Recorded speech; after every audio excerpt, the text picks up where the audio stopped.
Plauen, Boomer Saunders, Daniel Jagger, Nils Schmidt, Jan Endriat Adriano Penskofer. und Lukas Steinlein. Und die Line-Up habe ich bekommen von unserem Head Coach. Welcome, Alex Tubbs. Assistant Coach on the first base wird sein die fast Legende Tim Wilford.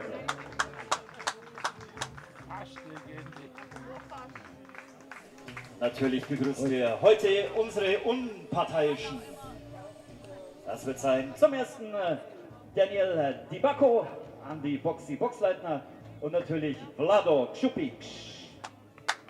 Herzlich willkommen.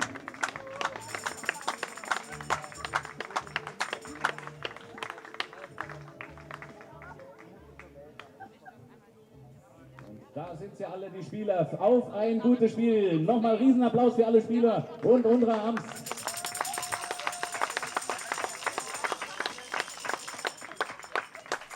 Good afternoon, ladies and gentlemen. Welcome to Haar Disciples Baseball. My name is Tim Collins, and I'm excited to be with you again today, Saturday, June the 5th, 2021. And this is the second game of a two-game series between the Heidenheim Heideköpfe and the München-Haar Disciples. The Disciples pulling out a 3-2 victory a couple of days ago on Thursday. It was an exciting ball game. It had a little bit of everything. It had wonderful pitching, some timely hitting, a little bit of controversy was there, and late rallies for both teams, with the Disciples being victorious 3-2 at the end of the game. And for today, it's another beautiful sunny day, the second time this year that fans are allowed in the ballpark, and there are still some fans still filing in here. And it's a wonderful day for a ball game. The forecast was supposed to have a little bit of a thunderstorm later, but right now everything looks good to go. We have sunny skies, we have some puffy, friendly-looking white clouds floating overhead, and a little bit of a breeze blowing out to right field as you see the managers and plate conference taking place in front of you. Alex Tufts, the head coach of the Disciples, Klaus Eckle, the head coach of the Heidenheim Heideköpfe. Home plate umpire is Dan DiBacco. Down the third base line is Vlado Čupić, and down the first base line, Andreas Boxleitner. Three-man crew here in Haar. The Heideköpfe coming in with a record of 19-2. As the Disciples have a record of 10-11. The Disciples are fighting for that fourth place spot in the rankings of the Bundesliga South. Heidenheim in first place. Regensburg is second at 17-3. Stuttgart third at 13-8. And Mannheim 10-10, and Haar right behind them at 10-11. And Haar and Mannheim, they will play each other, I believe, on the final day of the season. And so the Disciples still have a chance to make their way into the playoffs, as even though the Bundesliga North hasn't really gotten it going this year, and the playoff format at the moment is going to include the bottom four teams, or the top four teams, excuse me, in the Bundesliga South. The Disciples are trying to get that fourth spot, and they have to win some big games to do so. Today would be one of them. As you see the umpires taking position, the Disciples are going to take the field with the following defensive alignment. Francisco Riestra is going to be at third. Nate Sean Thomas is the shortstop. Miguel Pinheiro is going to play second base. Daniel Patrice playing first. He had the game-winning hit on Thursday, that two-out RBI single that scored Will Thorpe. Thorpe, by the way, is the catcher, so that rounds out the infield. And then the outfield from left to right, you have Titus von Kopf in left, David Dinsky in center, and Juan Infante playing right field. Infante threw out Sasha Litz at home plate in the first inning of the game on Thursday, so he's going to get another crack at it out there in the outfield. As the Disciples take the field for this ball game, scheduled start time 2 p.m. It's about now 4 minutes after, so we will see what time the first pitch is. Zach Treese, the right-hander from Arkansas, will be taking the mound for the Disciples. Give you his statistics. He has pitched well of late. His last 4 starts, he's gone at least 6 innings. Overall, 2-2 with an ERA of 3.35, 37 strikeouts in 43 innings pitched for the right-hander. He's 31 years of age, from Hot Springs, Arkansas, and he's been very good for the Disciples. His last start last weekend against Mainz, 6 innings, he allowed only 3 runs, Struck out only 4, but only walked 1. So he was very economical. That was a game the Disciples won.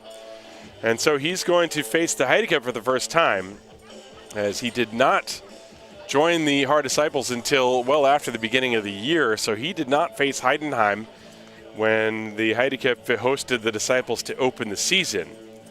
And so this will be his first look at the Heideköpfe lineup, which consists of Sascha Lutz leading off playing left field.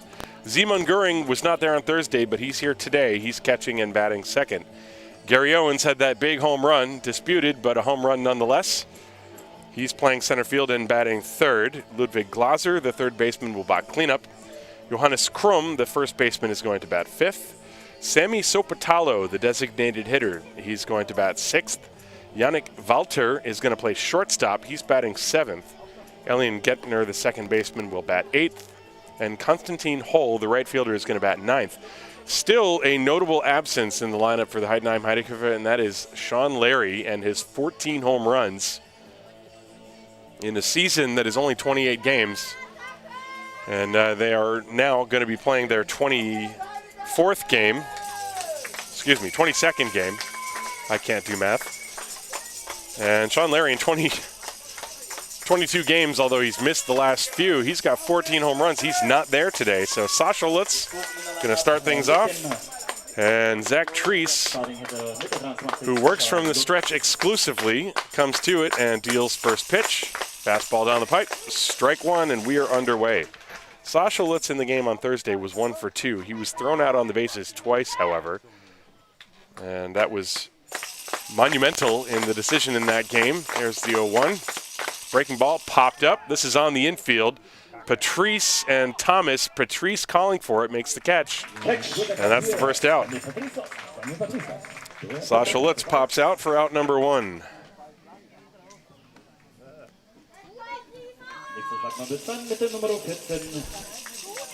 Okay, I'm seeing some comments. Let me know if the audio is distorting at all. Also viele Grüße, Therese. Vielen Dank, dass sie nochmal zuschaut. Genauso wie am Donnerstag, ich würde ab und zu etwas auf Deutsch erklären, weil es nachgefragt würde. Aber auf den meisten Fällen werde ich Englisch sprechen, weil ich bin nicht schlau genug für beide Sprachen gleichzeitig. Simon Göring takes a fastball high. As I just explained in German, I'm going to speak mostly English today. My brain does not work well enough to switch back and forth, but if somebody's watching in German and they would like an explanation, I will do my best. Here's the pitch, breaking ball, that's a strike. 1 ball, 1 strike on Simon Göring, who was not there.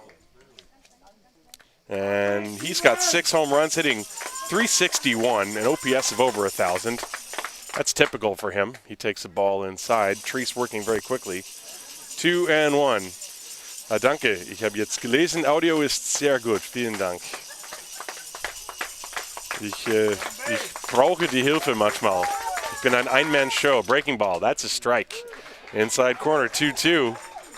And again, it is just so nice to have energy in the ballpark. It's about equal here, I would say. There may be a handful more Haar fans here in the park than there are Heidenheim fans, but the Heidenheim fans brought all the noisemakers with them, so you're going to hear them a bit more. Here's the 2-2. Breaking ball away. Göring does not chase. And the count full, 3-2. Simon, very difficult to strike out. He has struck out a grand total of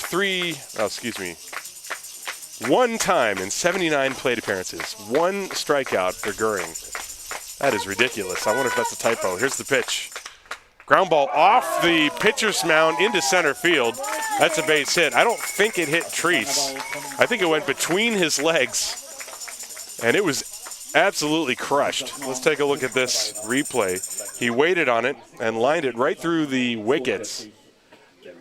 It did not hit Treese somehow. So Göring is aboard with a base hit, and now Gary Owens. Gary Owens had the memorable moment in the 8th inning of the game on Thursday. He hit a ball that presumably bounced over the center field fence, but nobody can really see out there. And the pitch is inside, fastball, 1 ball, no strikes. It went for a home run. It was ruled a home run. And at the time, it gave the Heideköpfe a 2-1 lead. And the Disciples rallied anyway and came back and won 3-2. It was a really fun ball game on Thursday. Here's the 1-0. Goering not going. Breaking ball, strike. Top of the zone. 1-1. Owens, that was his 5th home run of the year that he hit on Thursday. He's hitting .420, not bad. OPS of over 1,200. Right-hand hitter. Breaking ball, that was a beauty. 1 ball, 2 strikes to Gary. He reaches down, picks up some dirt, rubs his hands, checks the third base coach, Klaus Eckler. Simon Goering on first base. He does run from time to time, even though he's a catcher. He is 3 for 3 in stolen base attempts this year. Pretty big lead, not going. Breaking ball, chopped back to Treese. On to second, there's 1. To first, and that ends the inning. 1-6-3. The double play goes in the books, and Zach Treese and the Disciples are away from the first inning unscathed. No runs, no hits, no errors, nobody left at the end of a half inning of play. It's the Heideköpfe nothing, and the Haar Disciples coming to bat. This is Haar Disciples Baseball, präsentiert vom Gesundheitsunternehmen MSD.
We move back to the bottom of the first inning, and the left-hander pictured in your screen is the high leg kicking, sidewinder, flinging lefty Ross Vance. He is from McKinney, Texas, and he's pitched throughout the U.S., some indie ball, a little bit of minor league experience, and he also pitched for the Auckland Tuatara in the ABL a couple of years ago. And this is his first year with the Heidenheim Heideköpfe, and he is a very interesting pitcher to watch as you watch his warm-up pitches. He's at a record of 6-1, ERA of 4.04, 42 in the third innings pitched. And his last start was 6 innings against the Ulm Falcons. He struck out 9, walked 4 in that game. Prior to that, he pitched 4 innings against Mainz and 3 against Mannheim. And he's done very well so far for the Disciples, and he's got a very interesting delivery. The lineup he's going to face is Nate Sean Thomas, followed by Francisco Riestra, the third baseman. Will Thorpe, the catcher. David Dinsky, the center fielder, will bat cleanup. Daniel Patrice, the first baseman, bats 5th. Juan Infante, the right fielder, bats 6th. Titus von Kopf in left field is batting 7th. Excuse me, Miguel Pinheiro, the second baseman, is batting 7th, and then von Kopf 8th, and Simon Lechner, the DH, is batting 9th. So Nate Thomas, right-hand hitter, well, switch hitter, batting right. And the big leg kick and the fastball flings outside. 1 ball, no strikes from Ross Vance to Nate Sean Thomas. Nate, in 96 plate appearances, is hitting at .288, OPS of just under 1,000. He's been very good, come up with some excellent clutch hits, including 3 home runs. And the fastball comes in high, 2 balls and no strikes to Nate. Boy, that extremely high arm lift and leg kick, that's a throwback pitching motion for sure. You do not see that very much anymore, and that one is in there for a strike, 2 balls and a strike. Ross Vance, 29 years of age. He will turn 30 later this year. And the lefty's 2-1. A little bit high, 3-1. When it comes from that angle, it's definitely tough for left-handed hitters to pick up. For the Disciples, they only have one lefty in their lineup. That's Simon Lechner. Here's the pitch. This one is in for a strike, 3-2. That one was down at the knees. And so Nate Thomas, a full count.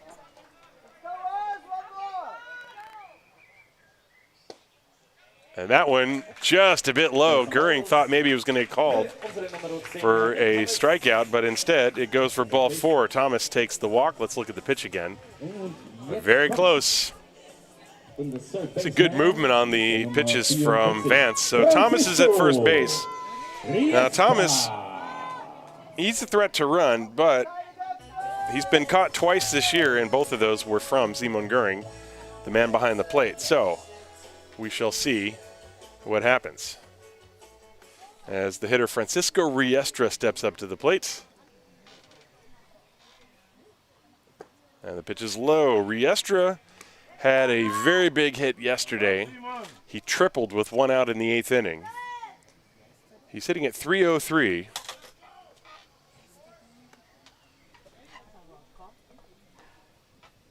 And a check on Thomas. Of course, it wasn't yesterday, it was Thursday, but, you know, it's a holiday weekend. Everything kind of runs together here. I could have said earlier today, and it would have meant the same thing. 1-0, Thomas, pretty big lead on first base. And the pitch, ground ball right side. This is fielded by Gentner. He throws to first in time. Thomas moves to second on the play. Elian Gentner, who played shortstop yesterday, did a good job to get over there and corral that ball. And so there's one away. Thomas is in scoring position for Will Thorpe. Thorpe on Thursday was 2 out of 4, and he also had a big hit in that ball game. He got that pop fly single, and even though Riestra was on third, he couldn't score on the single, but then on the throw to the infield, the ball caromed away. Riestra was able to score, and then Thorpe took second on the play, and Thorpe ended up scoring the winning run. Right-hand hitter with power. This pitch outside, going to go to the screen, and Thomas can walk to third base. That's a wild pitch. Vance definitely let a few of those go in his warm-up routine. And so now Thorpe, who is hitting .422 with an OPS of 1,200, can get a run home without getting a base hit. The infield looks like they are going to come in at the corners, but up the middle they're going to play back. So the Disciples can get a run with a ground ball here. Of course, Thorpe would like more than that. He would like to get a base hit. 1 ball, no strikes. That's on the corner of the knees. Good fastball from Vance.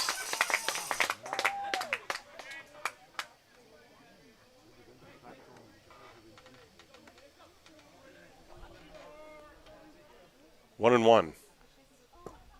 And that pitch missed. It looked like an off-speed pitch. And the count now 2-1. No score, bottom of the first. Nate Thomas is the runner at third. Here it comes. Fouled at the plate, 2-2 now. Vance looks like he's really tough if he keeps that ball down. It looks like he's got a lot of sinking action on that pitch.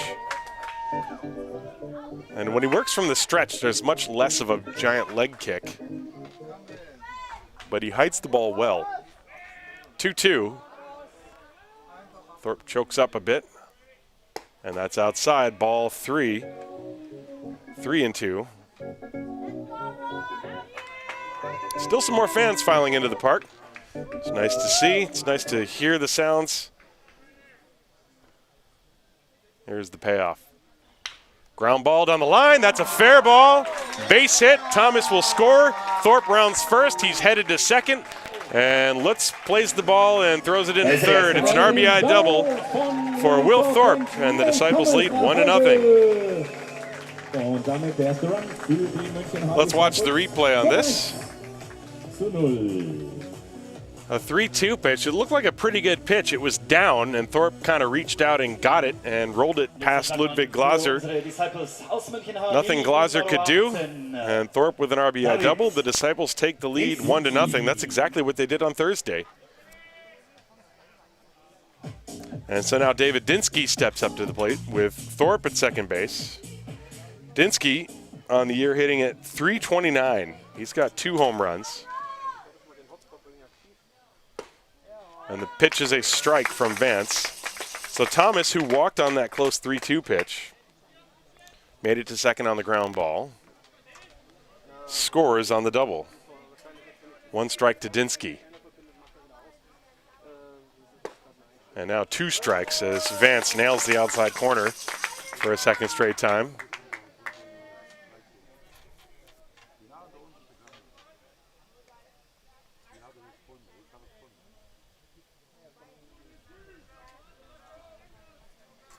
And instead, Vance does that little inside move. Of course, Walter and Gentner, the infielders, were absolutely nowhere near the bag. 0-2. And a little high. Tried that backdoor slider. And Dinsky has the count 1 ball, 2 strikes.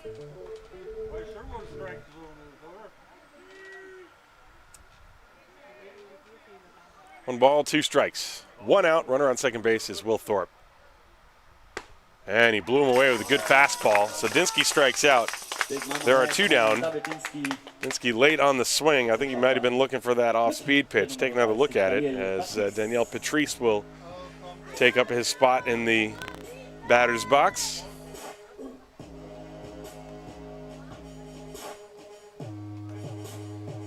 So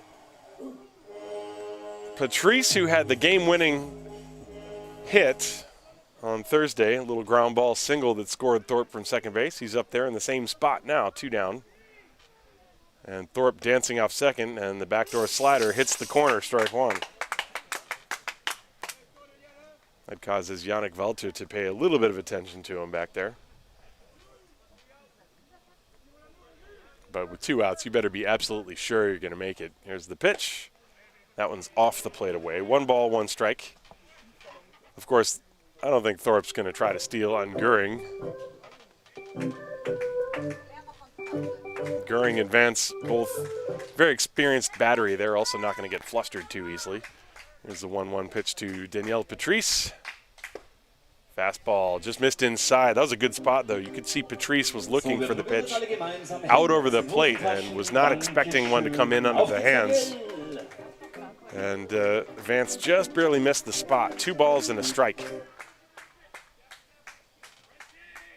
He comes set. Check swing. Did he go around? Yes, he did. And that's a strike called. 2 balls and 2 strikes.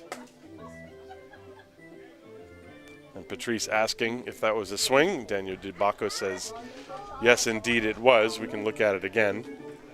Looked to me like he had gone. That's tough to tell. So 2 balls, 2 strikes, 1 out. Excuse me, 2 outs. And Vance deals to Patrice.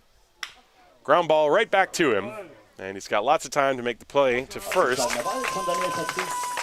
So all in all, a good recovery. Ross Vance gets through the first, but the Disciples get a run on 1 hit, no errors, 1 left on base. At the end of an inning of play, it's the Disciples 1 and the Heideköpfe nothing. This is Haar Disciples Baseball, präsentiert vom Gesundheitsunternehmen MSD.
Welcome back to the top of the second inning. 1-0, the Disciples leading the Heideköpfe here.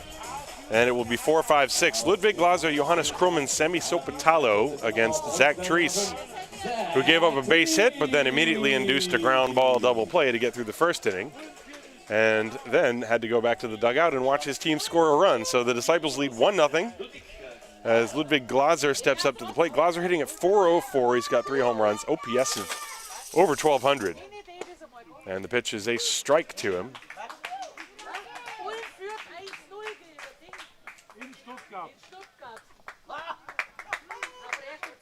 One strike from Treese to Glaser, and the pitch on the way. That one is off the plate. Tried that slider fading away. Thorpe was set up off the plate away. The pitch was a ball, 1 ball and 1 strike. Beautiful day, a little bit breezier today than it was on Thursday, but just as lovely. And 1-1. Breaking ball outside, 2-1.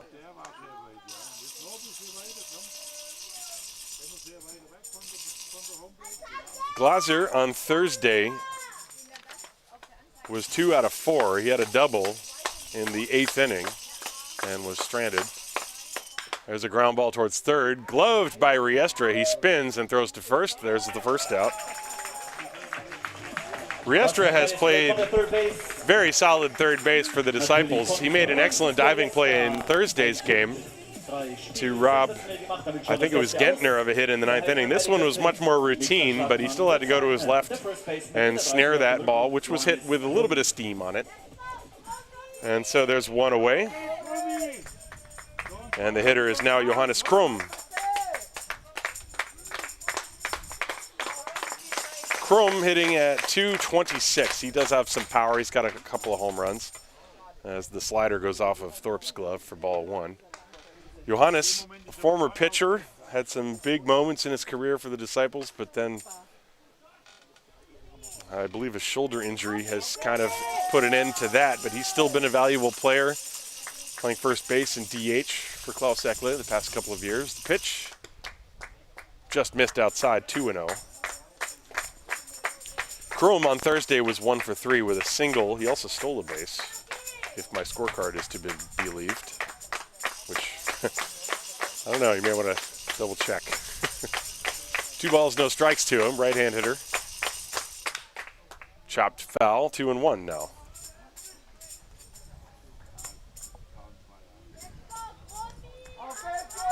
Now you can hear the sound of the wind. It's very breezy. The wind is blowing now. At this moment, it's blowing a lot harder than it was about 10 minutes ago, and this is a gale. And let me tell you, it's blowing out. That ball lined to left field, and right there to make the catch, Titus van Kopf. It was hit very hard, but van Kopf had to shuffle over about 4 steps, and that ball reached him easily. So there are 2 down. Watch the replay. Krumm got good wood on it, barreled up that slider, but Titus easily made the play. So there are 2 outs, and now the number 6 hitter, Semi Sopatalo.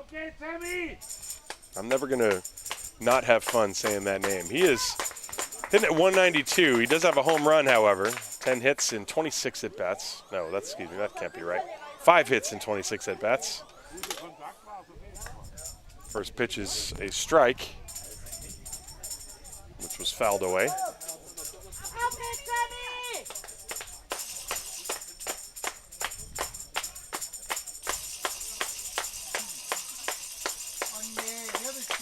There's the 0-1. And strike 2, a good slider. That one over the inside corner. And so Patalo just letting it go by.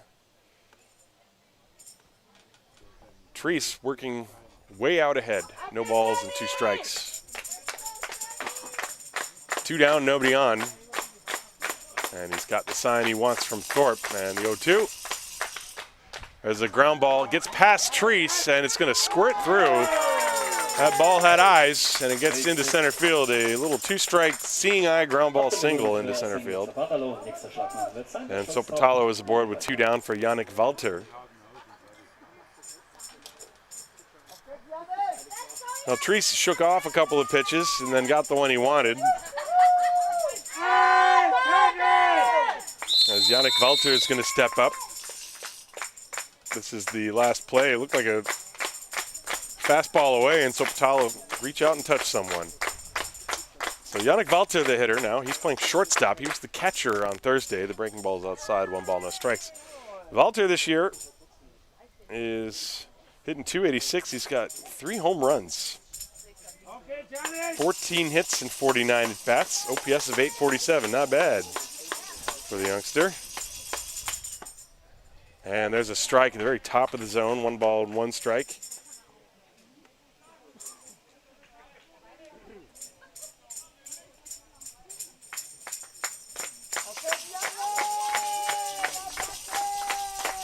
One ball, 1 strike. 1 ball, 2 strikes. That was a repeat of the previous pitch. And Treese walks behind the mound, grabs the rosin bag as Walter also stepped out. So you've got 2 down, 2 strikes, runner on first base, 1-0 Disciples leading, top of the 2nd inning. Here it comes. And he reaches for it and fouls it away. That was, again, that slider. Now, in some ways, you have some parallels between Ross Vance, the starter for the Heideköpfe, and Treese, the starter for the Disciples. Both of them are kind of side armors. Vance, much more pronounced, especially when he's working from that windup with that big leg kick. But Treese also comes from around the corner. This one's popped up. It will stay in the field. Can Patrice get there? Yes, he can. And he makes the catch over his shoulder for the 3rd out. That was a good play by Daniel Patrice. And the inning is over. No runs, a hit, no errors, 1 left on base at the end of 1.5. It's 1-0 Disciples. And I would like to just remind everybody watching, thank you Kevin Treisel for mentioning in the chat that we are running a fundraiser trying to upgrade the equipment for the broadcast. And yeah, don't forget, it's just me back here. I'm by myself running all this stuff and all the equipment, and some of it over the past 6 years has ceased to function anymore. So if you would like to support us, we would love it if you could click on the GoFundMe link, which is down in the description. And then that way next year I can tell you for sure we'll have a center field camera back. Right now, the tentative plan, we're gonna try to lay a cable that would stay in permanently, and it would go around the ballpark, but that requires a bunch of piping and buying some fiber optic cable and blah bitty blah bitty blah. You don't need to know the technical details. All you want is for a quality broadcast, and that's all I want to bring you. And so yeah, if you are enjoying this, feel free to check out the link in the description. We're going to go to the bottom of the 2nd inning. It's 1-0 Disciples. This is Haar Disciples Baseball, presented from Gesundheitsunternehmen MSD.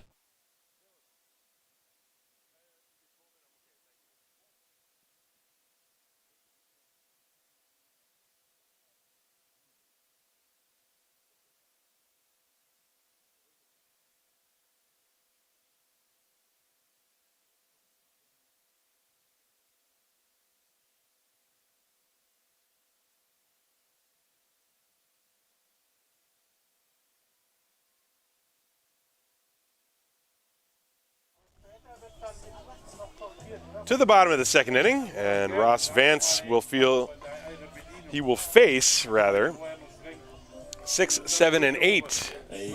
As I guess he's probably feeling pretty good after getting out of that 1st inning, having given up only 1 run.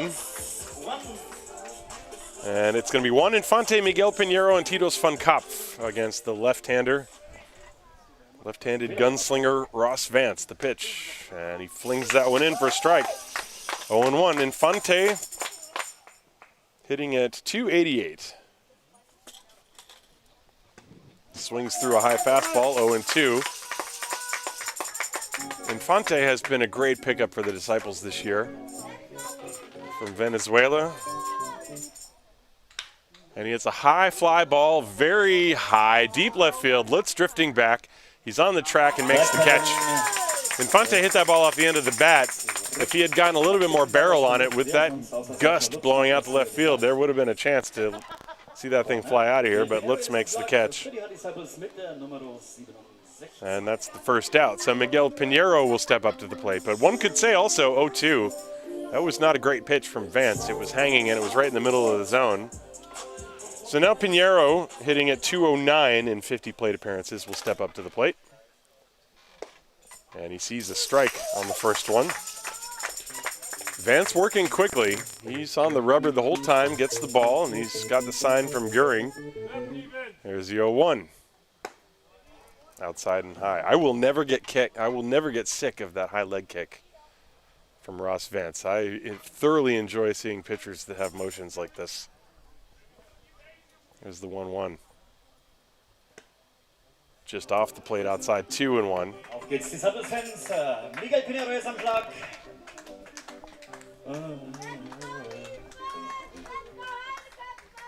2-1. Swing and a miss. Pinheiro late on the fastball. There's a real rhythm to a pitching motion like that. You've got the step, then you have the kick, and then you have the forward motion and the landing. And if it's all done in time with a beat to it, off the end of the bat, fly ball, shallow center field, drifting over is Owens. He puts it away. Out number 2. Der Mann mit der 42, Gary Owens. Sehr souverän. It's something you see a lot less of, especially in the big leagues nowadays. There's a lot less variety in the types of pitching motions you see. That's because of coaching and everybody sort of being coached into using similar motions, and it used to be a very individual thing. As Titus von Kopf looks at a ball. Titus, by the way, this year hitting at 150. It's 3 hits and 20 at-bats.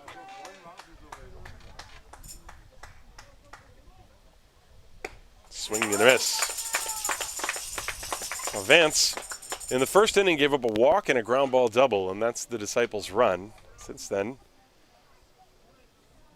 he's been throwing strikes. The 1-1. That's a ground ball to the right side, backhanded by Krum, who fires it to Vance, covering. 3-1 for the putout, and the inning is over. 1-2-3 go the Disciples, nothing across the board. We go to the third inning here in Haar. It's 1-0, Disciples over the Heideköpfe. This is Haar Disciples Baseball, präsentiert vom Gesundheitsunternehmen MSD.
So we are back for the top of the third inning. The Disciples leading by a score of 1-0. Zach Treese back to work. He's only thrown 28 pitches, as you can see there. And he's going to face 8, 9, and 1. Elian Gentner, Konstantin Holl, and Sasha Lutz. Gentner this year hitting at 182. And the fastball strike over the outside corner. We are underway in the third. Disciples scored a run in the first inning. RBI double off the bat of Will Thorpe. Swing and a miss, strike 2. Good slider from Treese.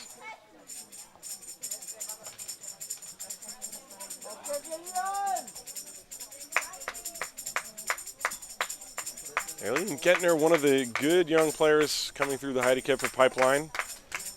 He's got experience playing in the infield. He's also pitched in his career. Takes the ball, 1 ball, 2 strikes.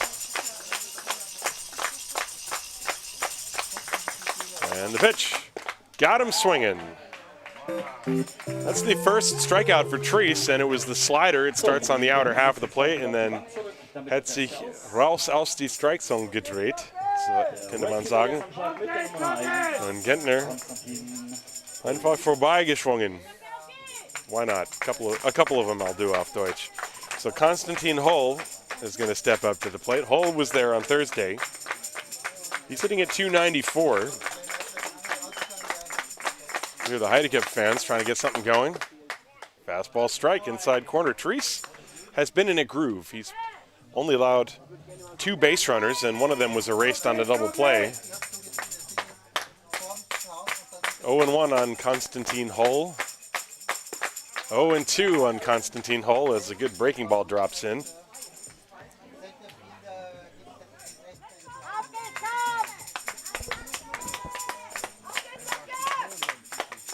There's the 0-2 from Trees. Strike 3. Again with that breaking pitch down and away. Take another look at this. That's textbook. I mean, you know it's coming and you still have to swing because it's close enough to the strike zone that you don't want to be called out on strikes. And that's how you pitch effectively. So now the lineup turns over. Sasha Litz will get his second look. He popped out on the second pitch he saw from Trees. And there's a strike inside corner. I don't know if I even gave you Litz's numbers. He's hitting at 311, 5 home runs, OPS of over 1,100. That's typical for Sasha. Of course, Sasha is the older brother to Donald Lutz. Played in the major leagues with the Cincinnati Reds. Here's the 0-1, and that's on the corner, 0-2. Good pitching from Trees to get ahead. Sasha is a guy, sees a lot of pitches, gets a lot of walks. He's always on base. And to jump out 0-2 against him is a good thing for a pitcher. The next one just missed outside. That was by design. Sasha does not chase a lot of pitches out of the zone.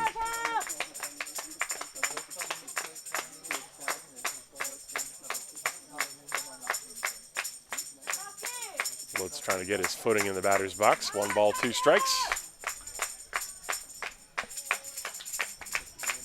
Trees is ready. Here it comes. That's yanked about 300 feet foul. That ball probably going to land. I think that pitch might have hit Sasha had he not swung at it. Let's look at this replay. Now, I don't know if it would have hit him, but Lutz was about 2 feet in front of that and lined it pretty much at a 90-degree angle to where he's standing. So the count's still 1 ball, 2 strikes, and even he was kind of laughing after that. Fastball, oh, just missed the inside corner. Trees really wanted it. That was a perfectly located pitch. It tailed back, and Trees did not get the call. Let's watch this. Lutz stands right on top of the plate. Now the count 2-2.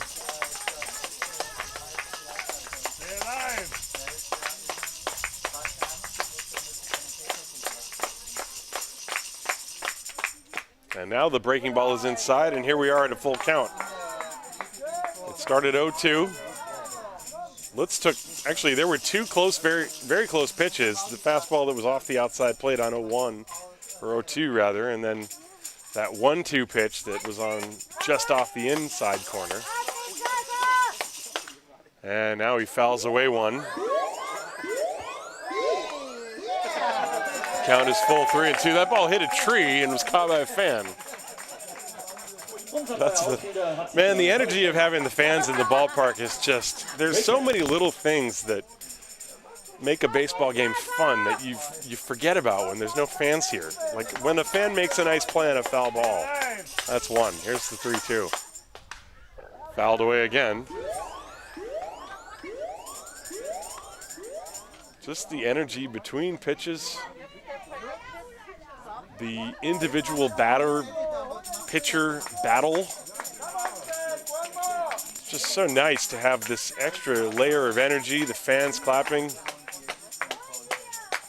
People milling about, talking to one another, reminiscing about the good old days, which we are in right now, by the way. There's another foul ball. Lutz is having an expensive at-bat with all these lost baseballs.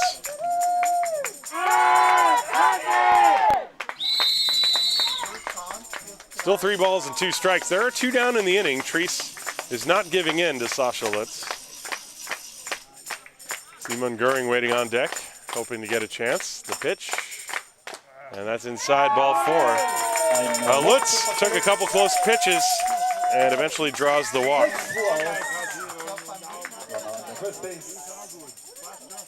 And it was the slider down and in he would not chase. And so now 2 down, runner at first base in Simon Göring will take his spot in the batter's box. He singled, a sharp single through the middle.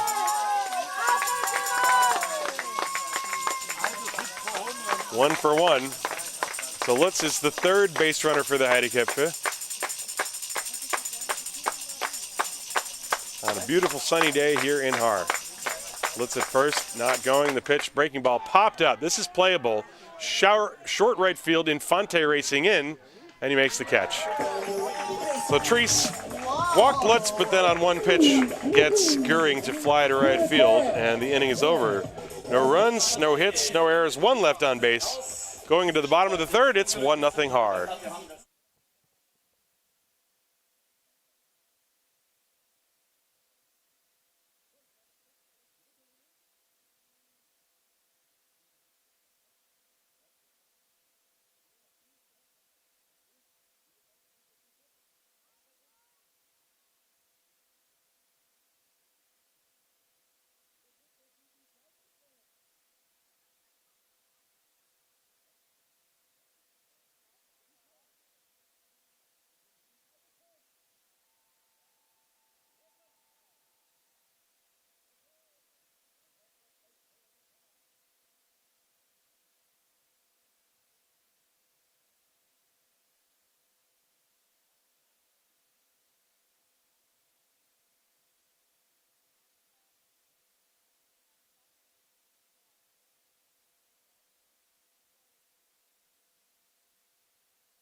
So we move to the bottom of the 3rd inning. 1-0 Disciples leading the Heideköpfe here.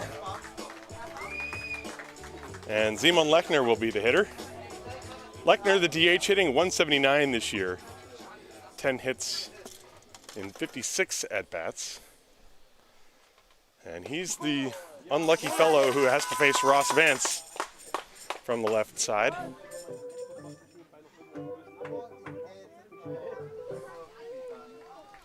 And the first pitch was a strike. He tried that slinging curveball. That thing was a little bit high.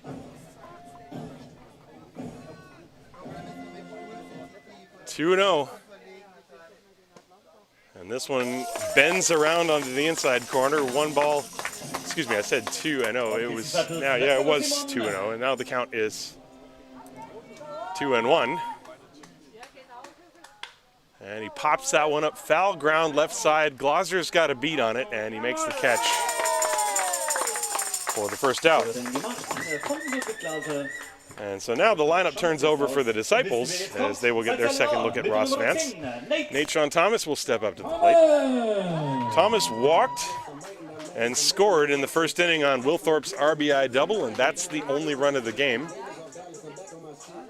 So far, this game actually is mirroring the game on Thursday. It was 1-0 Disciples after the first inning then, too. We'll see how long that holds up. Not likely to. The pitch is a strike on the outside corner. But Vance looks like he's turned it up a little bit since the first inning when he was just a bit off. And that's a kind of a common thing. Sometimes a lot of pitchers need an inning or so to kind of get into the rhythm of the game. Vance just missed with a backdoor slider on that one. And you can see he's shaking his head. 1 ball, 1 strike to Nate Thomas. Switch hitter batting from the right side. That one's outside again. 2 balls and a strike. That was the same exact pitch. Trying that backdoor slider.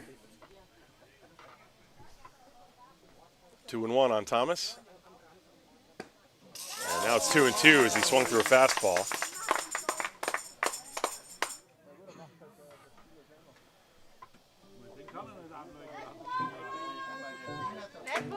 Two balls, 2 strikes, 1 out. We are in the bottom of the third. And Nate Thomas strikes out swinging. Good fastball from Ross Vance. That's the second out of the inning. That's also the second strikeout of the game for him. Take another look at this pitch. And that'll bring up Francisco Riestra.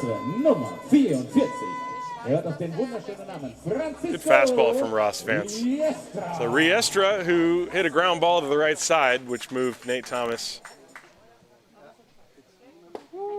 Excuse me, he hit a ground ball to the right side, moved Nate Thomas from first to second as he swings and misses on that breaking pitch from Ross Vance. The next one, outside.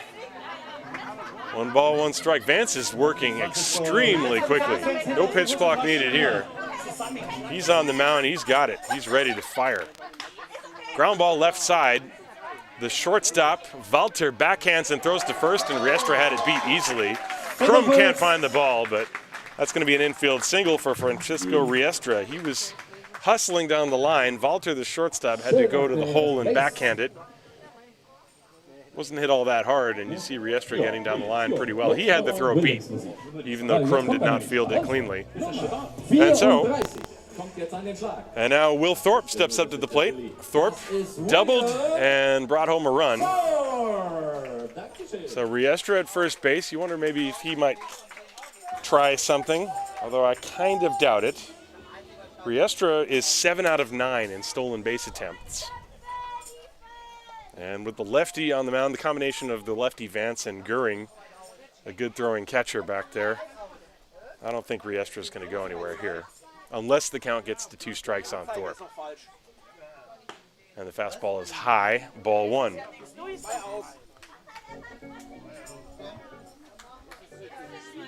One ball, no strikes. 2 down in the inning. Riestra on first. There's a slider strike over the outside corner. 1-1 from Vance. Well, so far, this game seems to be just as exciting as the game on Thursday was. There's about the same number of people here in the stands. And the weather is perfect. 1-1 the pitch. That's low. 2 balls and a strike now.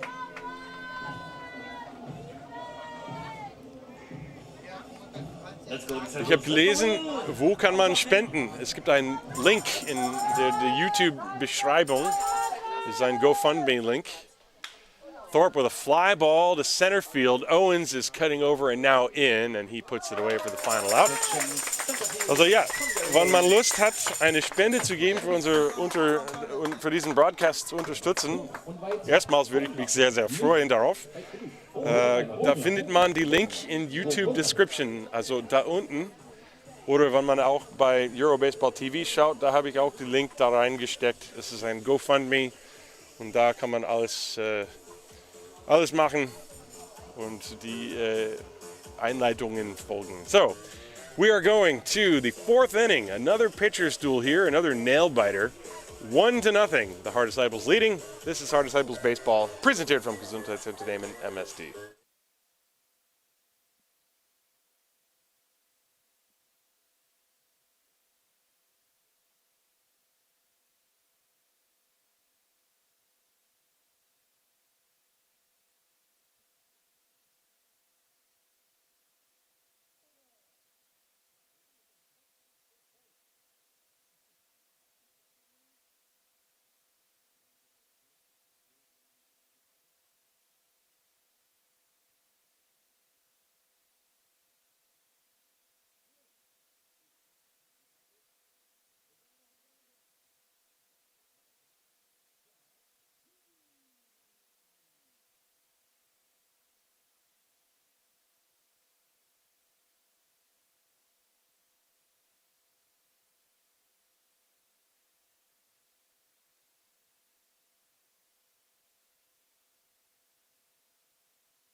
Welcome back to the top of the fourth inning here in Haar. My name's Tim Collins. Having a wonderful afternoon here, just short of 3 p.m.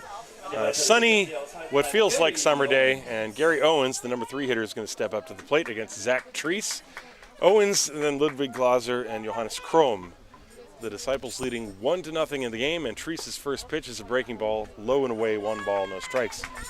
Owens grounded into a 1-6-3 double play his first time. 0 for 1. Right-hand hitter from South Carolina. Lots of power, had a home run yesterday, and now he pops this one up. Right side, Miguel Pinheiro and Nate Thomas, and now it's Thomas who calls him off and makes the catch. Well, it's a windy day, so anything hit high in the air, you kind of wonder where it's going to drift towards. But that ball stayed on the infield, and that's the first out. That'll bring up Ludwig Glaser. Glaser 0 for 1. He bounced to third his first time.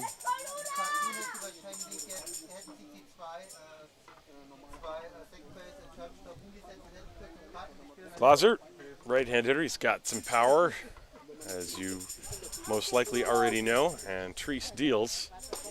There's a fastball strike on the inside corner. 0-1. Both pitchers have been working quickly. Treese that time stepped a little bit off the mound, but it's back on, comes set. Here's the 0-1. Breaking ball missed.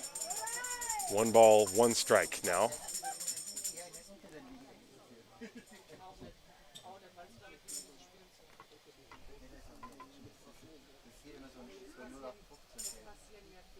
This ball hit in the air to left center field. Van Kopf is over, makes the catch.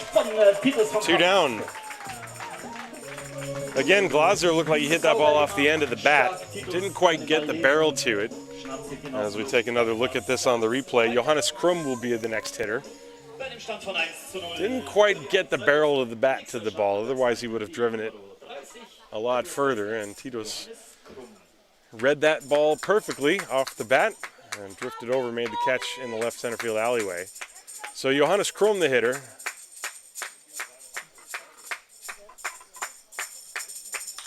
This ball is popped up into left field. Tito started back, and now he comes in. And that is out number 3. So a very quick inning for Zach Treese. 3 flyouts, 1 to short and 2 to left field. Nothing across the board.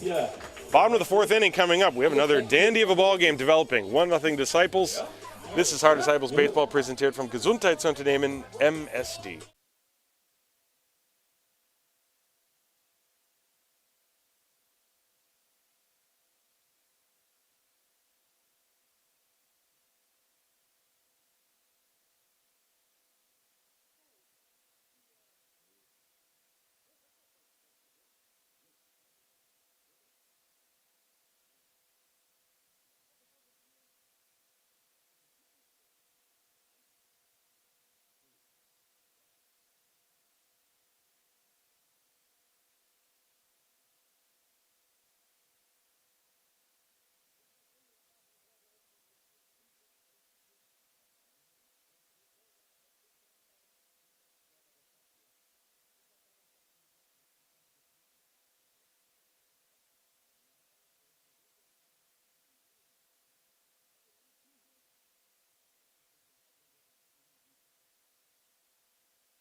I'm back, and it's the bottom of the fourth inning.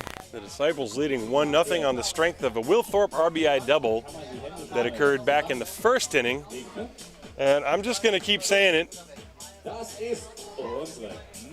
It's so lovely to have fans back here. The energy level just, it's, you know, since 2019 was the last time fans were here before Thursday, and the little things that you forget that make it so much fun to come to a ball game.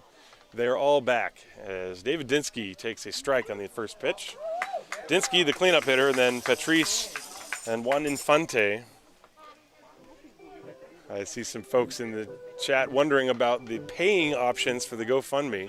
There's the 0-1. That's a beautiful pitch, 0-2. Ja, es tut mir leid, dass es kein PayPal gibt für GoFundMe. Das liegt wahrscheinlich. Also ich selber habe nicht das GoFundMe organisiert, das war vom Verein und ich weiß nicht, ob der Verein ein PayPal überhaupt hat, weil es gibt verschiedene Regeln, wie man Geld einnehmen kann, bla bla bla bla bla. Also vielleicht sage ich die Bescheid, dass die brauchen ein PayPal und dann wird es leichter. 2 balls and 2 strikes. And that's the third strike. Dinsky whirling over the top of an indoor slider. That was a good pitch from Ross Vance. That's the first out here in the fourth inning. Dinsky has struck out twice. Also vielen Dank für alle, die gespendet haben. Und wenn es irgendwie nicht funktioniert hat, dann kannst du mir bitte eine E-Mail schicken über meine Website, eurobaseballtv.com, tv.com. Und dann kann ich das weiterleiten an den Verein. Ja, vielleicht brauchen sie doch ein PayPal eröffnen zu können. Keine Ahnung. Anyway, Daniel Patrice fouled off the first pitch and looks at the second pitch for a ball. 1 ball and 1 strike to Patrice.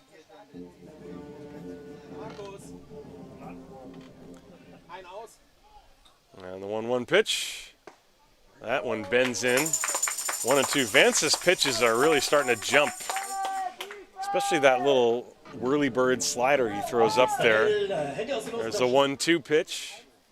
Backdoor tried it and just missed outside. 2 balls and 2 strikes.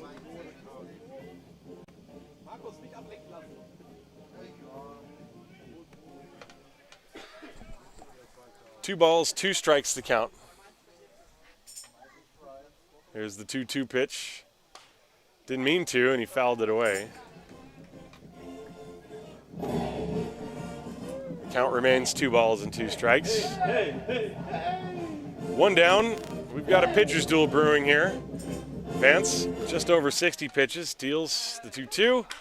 This one is lofted towards the gap, left center field. Lutz on the run, dives, and he makes a very nice catch.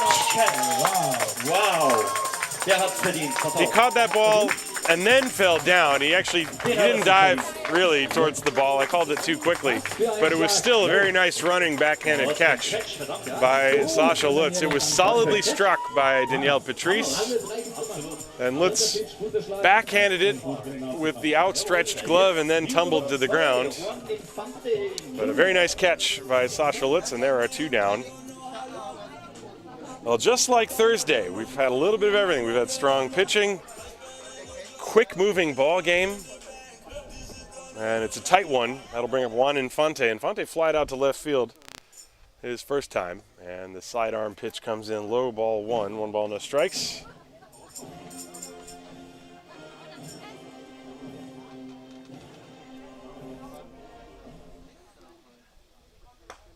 That one is outside. 2 balls, no strikes. Vance is pitching in fast forward. He is not wasting any time out there. Get it and throw it. 2-0. That's in. 2-1. Looked like he threw him a little 2-0 slider. 2 down here in the bottom of the fourth. Swing and a miss. Count now even 2-2. 1-0. Auf geht's, Leute! Auf geht's, Juan. 2-2 pitch. Breaking ball, this one is tapped foul. Glaser grabs it down the third baseline as Infante had to reach for that one. Still 2 balls, 2 strikes.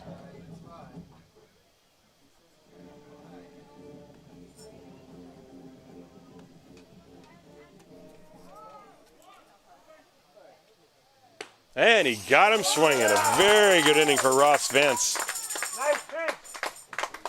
So Vance, 1, 2, 3 through the Disciples order, and we're going to the 5th inning. We are almost halfway through in this ball game. 1-0, a pitcher's duel. Don't touch that dial. This is Haar Disciples Baseball, presented from Gesundheitsunternehmen MSD.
Wir sind wieder zurück für die obere Hälfte des 5. Innings. 1-0 für die Haar Disciples gegen die Heidenheim Heideköpfe. Die amtierenden Meistern. I can't speak clear German sometimes. For the Heideköpfe, they are going to send 6, 7, and 8. Sopatalo, Yannick Walter, and Elian Gentner against Zach Treese, who thus far has shut them out on 2 hits. Only 3 base runners, 2 hits and a walk for Treese, and Sammy Sopatalo, who singled, looks at a strike. Fastball first pitch. Sopatalo flicked his bat at an 0-2 pitch and rolled it up the middle. That was his base hit. And that was the last base hit for the Heideköpfe. That was in the 2nd inning. And strike 2. Treese working from way out in front. Both pitchers have been pounding the strike zone. There've only been 2 walks in the game, but the difference is that one of them has scored, Nate Thomas, for the Disciples. The 0-2. This one rolled softly towards Riestra, who cuts it off in the shortstop hole and throws to first in time. And it's a good thing he did, because if that ball gets past him, Thomas would not have had a chance to throw out Sopatalo. So a good play by Francisco Riestra to cut that ball off and make the play to first. 1 down. And that'll bring up Yannick Walter as we take another look at that last play. Look how far Riestra has to go from third to make this play. They were playing him to pull, and he sort of flicked the bat at the ball again. This time, the Disciples get the out. So Yannick Walter, who's 0 for 1, popped out his first time, and he swings and fouls that at the plate, strike 1. First pitch slider from Treese.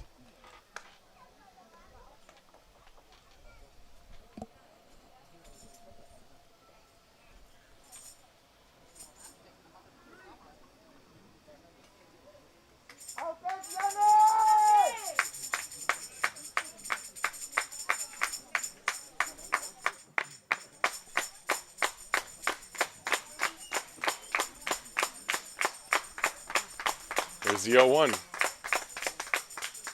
Popped foul out of play. That's 0-2.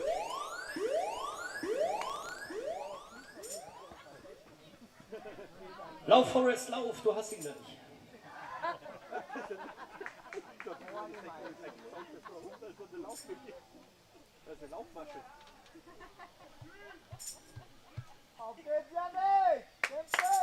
Nothing in 2. Fouled away again, same spot. That was that breaking ball that Treese has been featuring today.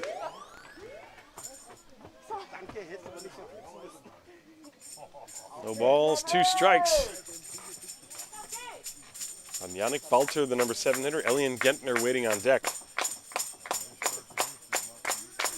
Well, the 2 games between these 2 teams have been really, really fun to watch so far.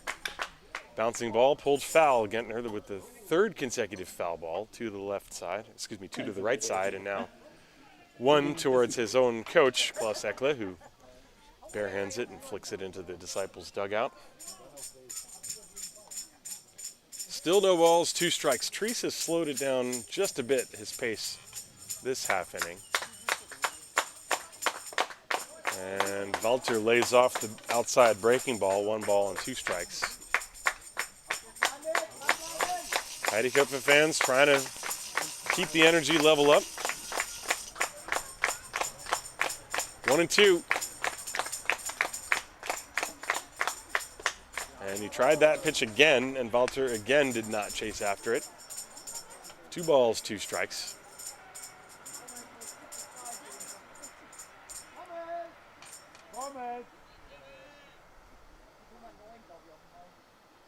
Two pitch.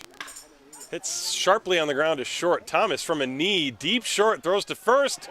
The scoop, and they get the out at first base. That was a heck of a play on both ends, as Nate Thomas backed up on the ball and his feet went out from under him. I don't think he planned that. And he threw the ball one-legged to first. It was received on a bounce by Patrice, who scooped it, and they just barely got Walter. So 2 down. Good defensive play by Nate Thomas and Daniel Patrice. And so now Elian Gentner steps up to the plate. Number 8 hitter. He struck out his only plate appearance today. Patrice working from the center of the rubber. Looks in for the sign. And the fastball strike on the outside corner. We seem to be in the lull portion of the game. Every game like this, even though it's close, there's always a point where everybody kind of relaxes for a minute. Breaking ball, that's outside. 1 ball and 1 strike. Heideköpfe fans are trying to get something going. Haar fans just sitting back and relaxing, watching the game intently. They're here. Swing and a slow roller to third, gloved, and it's a foul ball, in fact. It went off the leg of Gentner. That's what it seemed like to me, but then he started running to first base. But that's going to go as 1 ball and 2 strikes, as that ball, I'm pretty sure. I mean, it looked like it went off the leg. No argument for anybody. But if he's going to run to first base, Riestra is going to charge it and try to make the play.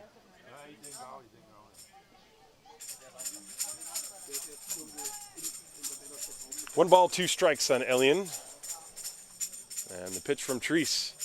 Breaking ball in the dirt. 2-2.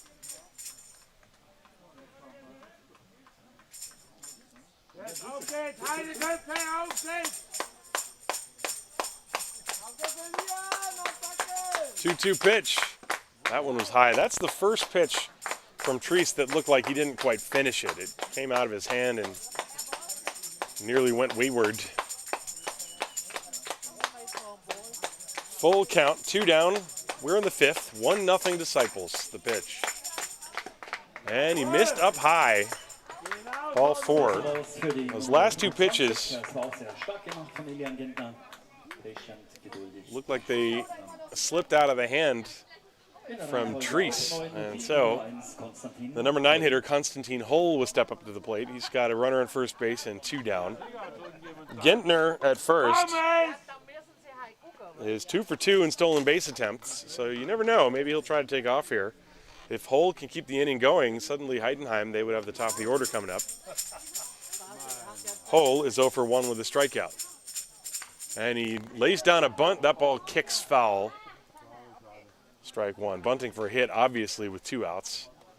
Riestra was charging on it, though, and he bunted it quite hard down the line.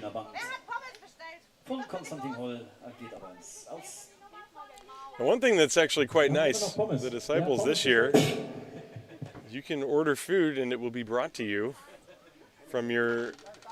You can have a seat at your seat, and the Bedienung will come and bring you your food. The reason I know this is because somebody ordered hummus a while back and no one has yet claimed them. I'm thinking about doing it myself. 0-1 on Konstantin Hull. Tying run at first, the breaking ball, that's low. Now the count 1 ball, 1 strike.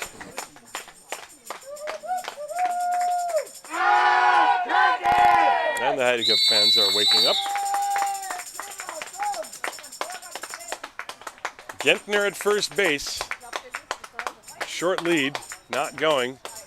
And that pitch is inside. 2-1. Now suddenly this inning, Treese, I mean, even it's only just a 2-out walk, but small sample, but he's been missing his spot a little bit more the past, I don't know, 8 pitches or so. 2-1. That one gets the corner, slider, 2-2.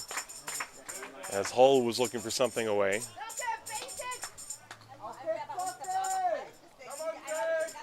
Two balls, 2 strikes, 2 down, tying run at first base. 1-0 Disciples. We are in the top of the 5th inning. So far, it's been a tight ball game. And there goes the runner. Breaking ball, strike 3, and the inning is over. So he drops that curve in to end the frame. Beautiful pitch from Zach Treese to strike out Hull for the second time. No runs, no hits, no errors. 1 left on base. We are halfway through, going to the bottom of the 5th inning. 1-0 Disciples. This is Haar Disciples Baseball, präsentiert vom Gesundheitsunternehmen MSD.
So we move to the bottom of the 5th inning with the Disciples leading 1-0. And they will send 7, 8, 9 Miguel Pinheiro, Titus van Kopf, and Simon Lechner to the plate against the left-hander Ross Vance. Vance has been very good so far. 4 innings, only 2 hits, 1 run, 1 walk, and 4 strikeouts. And he will deal with Pinheiro for the second time, and he slings a strike. Pinheiro flied to center field his first time. 0 for 1 he is. And Vance kicks and deals. Popped foul, strike 2. Vance has been working very quickly.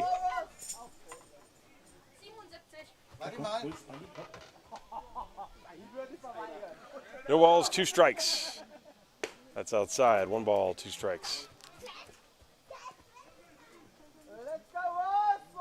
Left-hander had 2 strikeouts in the 4th inning, striking out Dinsky and Infante. And that breaking ball is outside, 2-2. That's the thing, when you're throwing sidearm like that and you just release the ball just a bit too soon, it's going to go flying off to the right.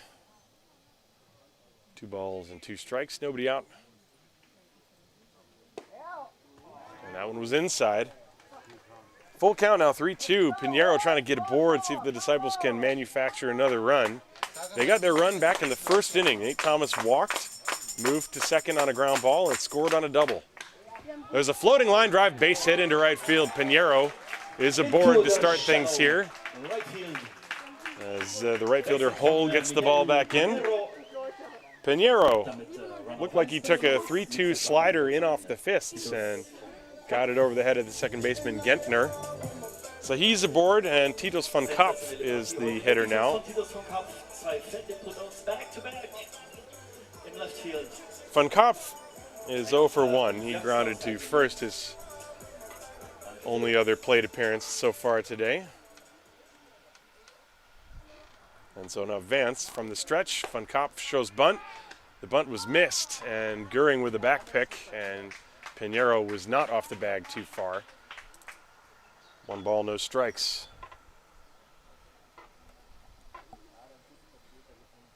That's a common thing. You see an experienced catcher, experienced first baseman, they will do that. If the bunt is shown and then pulled back, there's a bunt fouled back. I imagine Vance is very tough to bunt off of. But you'll see that a lot. When the bunt is shown and pulled back, the catcher, it's almost automatic. You just throw behind the runner. That's just what you do. And Pinheiro was ready for it and got back. 1 ball, 1 strike on Titus von Kopf. Will he still be bunting? Glaser is playing on the grass at third, so he's expecting a bunt. And the 1-1 from Vance. There goes the runner. Fouled away. They tried the hit and run.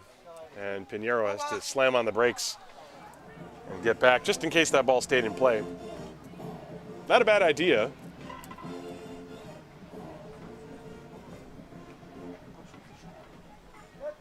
One ball, 2 strikes now, the count to Titus von Kopf. Now the one thing you really don't want if you're the Disciples is a ground ball that turns into a double play. Even if von Kopf fails to get the bunt down. There's the 1-2 pitch. Runner not going. That's outside, 2-2 now.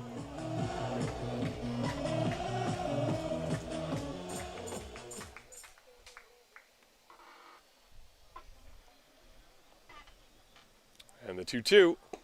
Backdoor curve, got him. That slider came back and hit the outside corner. Good pitch from Vance. That's the first out of the inning. You see this thing with that sidearm action.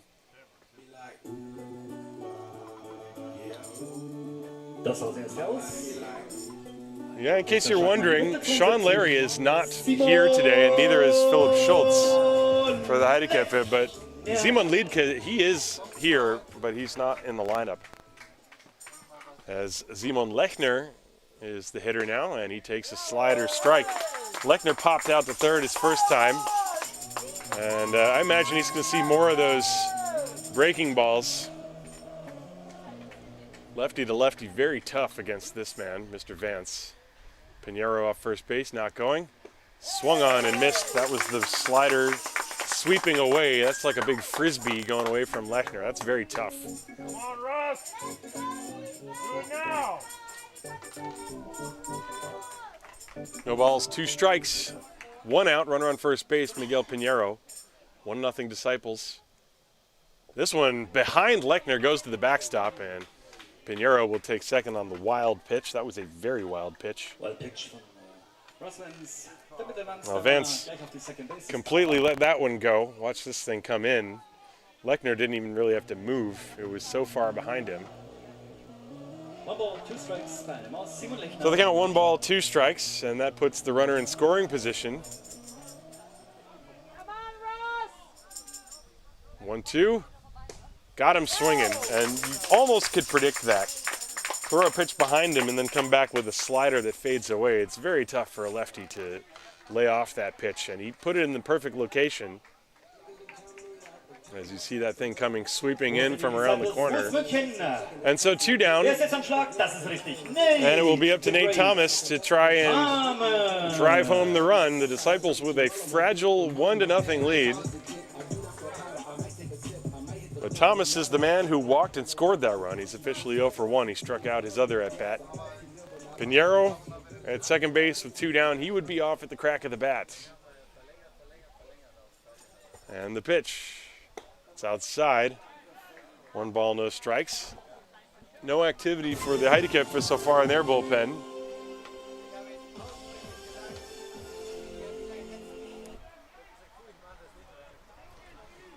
Vance now has slowed his pace down quite a bit with the runner in scoring position. There's the 1-0. Outside and high, 2-0.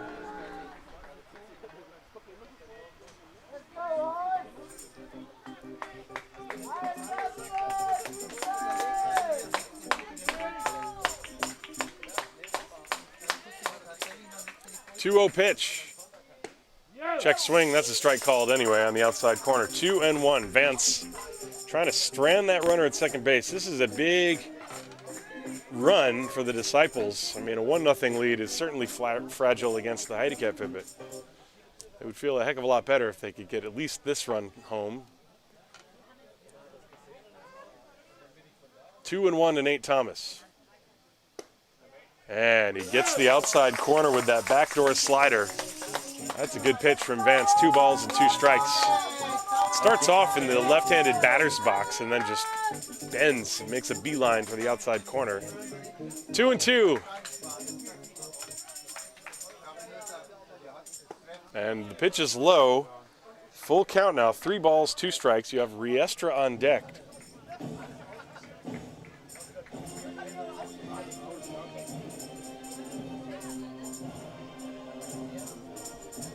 Three balls, 2 strikes, 2 outs. Pinheiro is on second base. Bottom of the 5th inning. And Ross Vance to the set. Here it comes. Outside, ball 4, he walked him. The Disciples have 2 on. Thomas has been on twice via the walk. And now Francisco Riestra steps up to the plate. Riestra, 1 for 2. He grounded out his first time. That ground ball put Nate Sean Thomas into scoring position. And then he singled his second time. He's got a chance to drive in a run, if not more, here. First and second, 2 down, bottom of the 5th, 1-0 Disciples. The pitch. Outside, ball 1.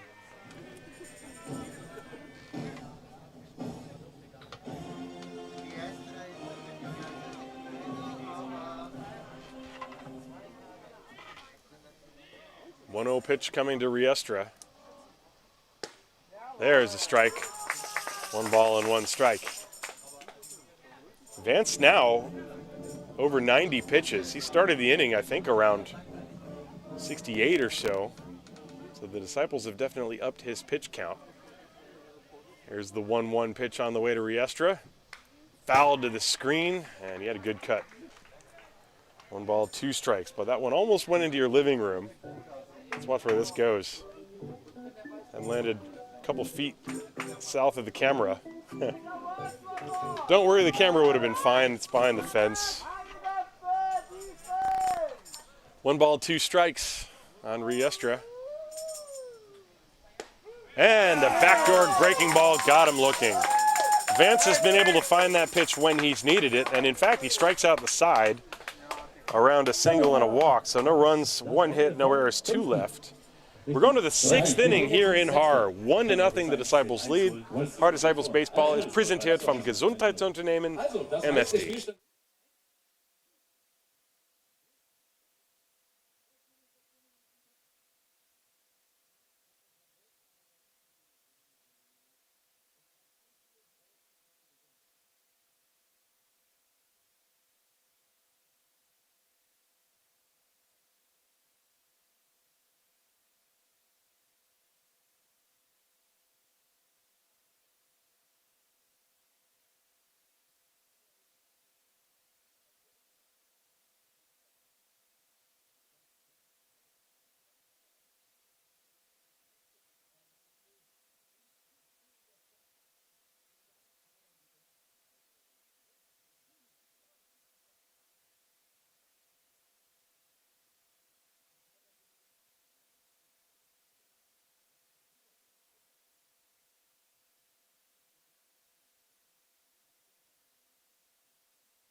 So we go to the top of the 6th inning. The Disciples with a 1-0 lead over the Heideköpfe, and it will be the top of the order against Zach Treese for the 3rd time. Sasha Litz, Simon Göring, and Gary Owens.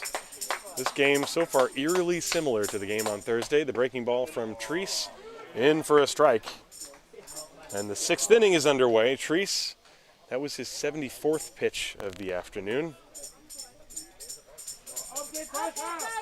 Sasha is 0 for 1 with a walk. Breaking ball is down and in. 1 ball and 1 strike to him.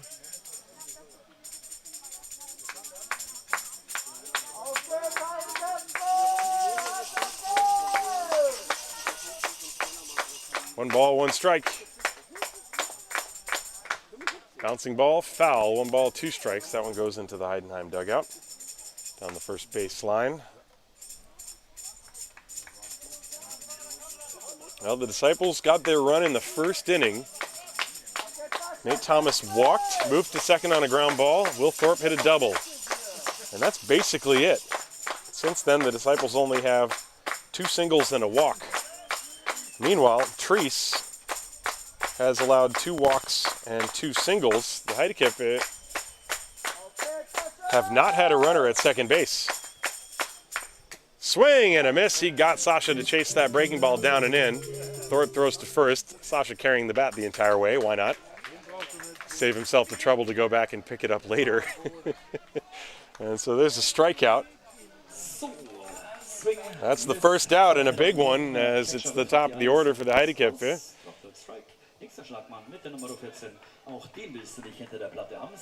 So, Simon Göring is 1 for 2. Göring had a very, very hard single in the 1st inning, but then was immediately erased on a double play. So this is his 3rd look at Mr. Treese. And the pitch. There's a strike, breaking ball.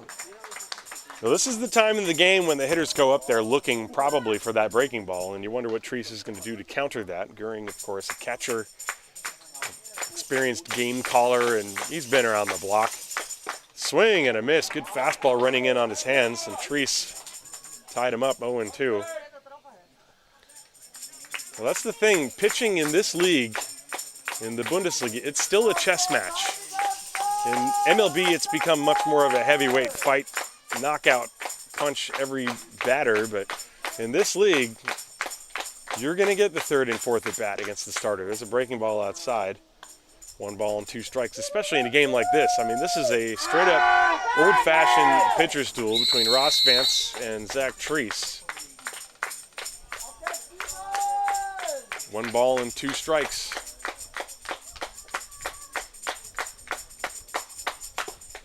Fastball inside. You could tell that Göring was looking for something away, and he was tied up, but the pitch was a little bit high, maybe a bit inside. And so, good pitch nonetheless, but the count now even, 2 balls and 2 strikes. You can watch the body language of the hitter to determine what they're looking for. The pitch. This breaking ball hits him, and Treese had that one slip out of his hand, and Göring is aboard. That's a hit by pitch. As it was clearly unintentional. You have Göring 2 strikes. You're not trying to hit him. Breaking ball. And that one just came out of the hand incorrectly. But here we are again. Gary Owens, a big spot. He's got the tying run at first base. That's 2 walks, 2 singles, and a hit batter for Treese against Heidenheim. Owens is 0 for 2. Double play and a pop out. Breaking ball is low. 1 ball, no strikes.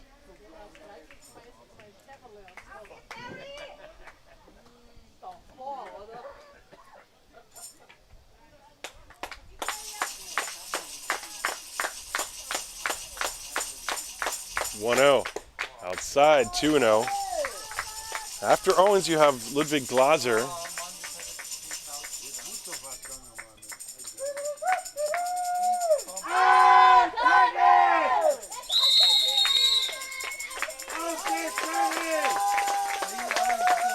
Two balls, no strikes. And he dropped the slider in there on 2-0. He threw him a 2-0 slider. Owens, I do not think was looking for that. It wasn't in a great location. It was kind of up and in a hittable zone. But Owens looking for something else. Took it for a strike. 2-1. Goering up first, not going. Strike 2, same pitch. Under the hands. And the count, 2 balls and 2 strikes now. Those are 2 gutsy pitches from Treese to Gary Owens, especially after he has shown a few signs of losing his feel for that pitch. 2-2, swung on and fouled at the plate. He came after him with a fastball that time, and Owens was right on it. So the count remains 2 balls, 2 strikes.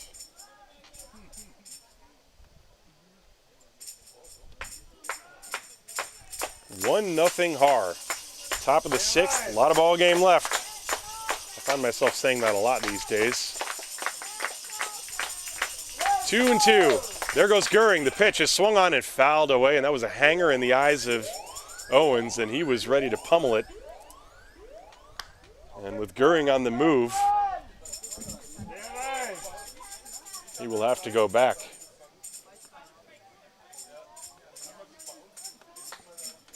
Still 2 balls, 2 strikes. What do you do here now if you're Treese? He fouled off the breaking ball. He's fouled off the fastball. I think you go with a high fastball here, up and in. Let's see what happens. Goering a very short lead. The 2-2. Breaking ball popped foul back again, and another good swing by Owens. I mean, he really was right on that. And so you could say that the last couple of pitches, Treese has kind of been lucky to get away with. Owens fouled both of them directly back over my head. You just wonder, when's the fastball going to come? He's got a good one. If you can bury it in on the hands of Owens, you can jam him, maybe get a strikeout. 2 balls, 2 strikes. Goering not going, and he did jam him with the fastball. It's rolled to the right side. Treese gloves it and throws to first in time. He did come in with that fastball, and Owens was a bit late. Couldn't get the barrel of the bat to it. And Treese makes the play, 1-3 on the putout. Goering, the tying run, moves to second base, but an excellent pitching sequence for Treese against Owens. That's exactly how you want to execute it. Got away with a couple of breaking balls. And then finally buried that fastball in on his hands. So there are 2 down. Ludwig Glaser, the hitter now. Tying run is in scoring position. That's the first time the Heideköpfe have had a runner at second base in this ball game. Ludwig Glaser, dangerous man at the plate. Breaking ball, strike. Glaser 0 for 2 today.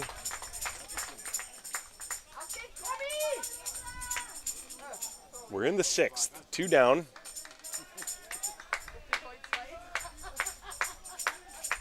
Oh and 1 on Ludwig.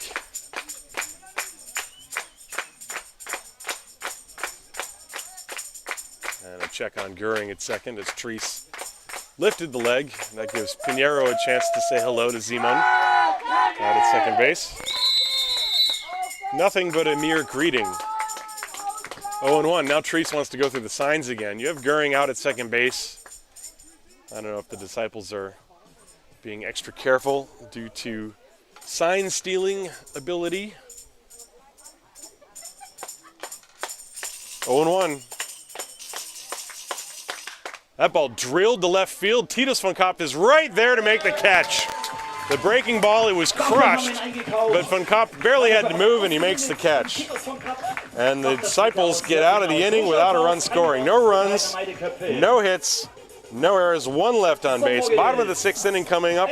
Excellent ball game again here in Haar. It's 1-0 Disciples. This is Haar Disciples Baseball, presented from Gesundheitsunternehmen MSD.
So we go to the bottom of the 6th inning, 1-0. The Disciples leading the Heidenheim Heideköpfe. And it's going to be 3, 4, and 5. Will Thorpe, David Dinsky, and Danielle Patrice against the left-hander Ross Vance. It's been a pitcher's duel from the get-go. Vance versus Treese, a couple of side-widening pitchers, and the pitch from Vance. Thorpe drops down a bunt, and it goes foul. Strike 1 on Will. Thorpe has the only run batted in the game. He doubled down the line to drive home Nate Thomas in the first inning, and that has been it. The Heideköpfe have stranded base runners in the 2nd, 3rd, 5th, and 6th innings, but they have only once had a runner past first base. And that was last inning when, with 2 outs, Simon Göring made it to second base. So Thorpe with a 1-strike count.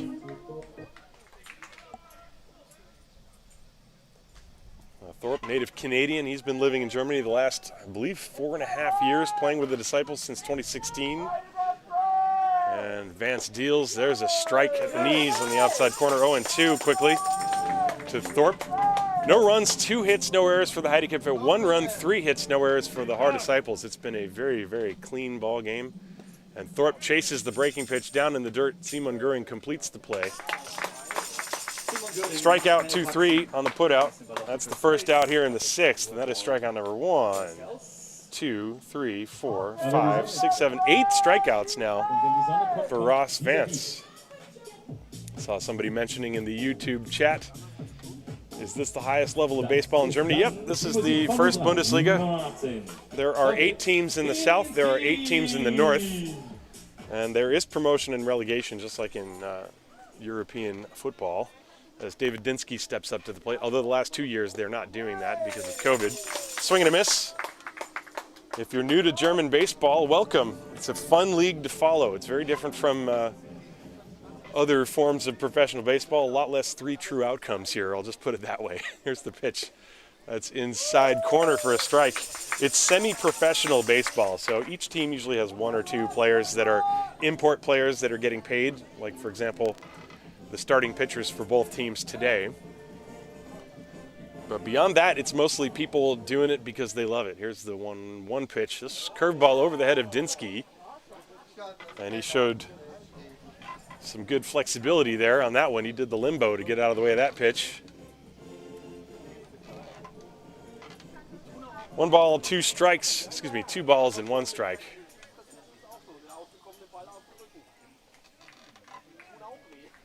Dinsky today 0 for 2 with a couple strikeouts. And that pitch low, 3-1.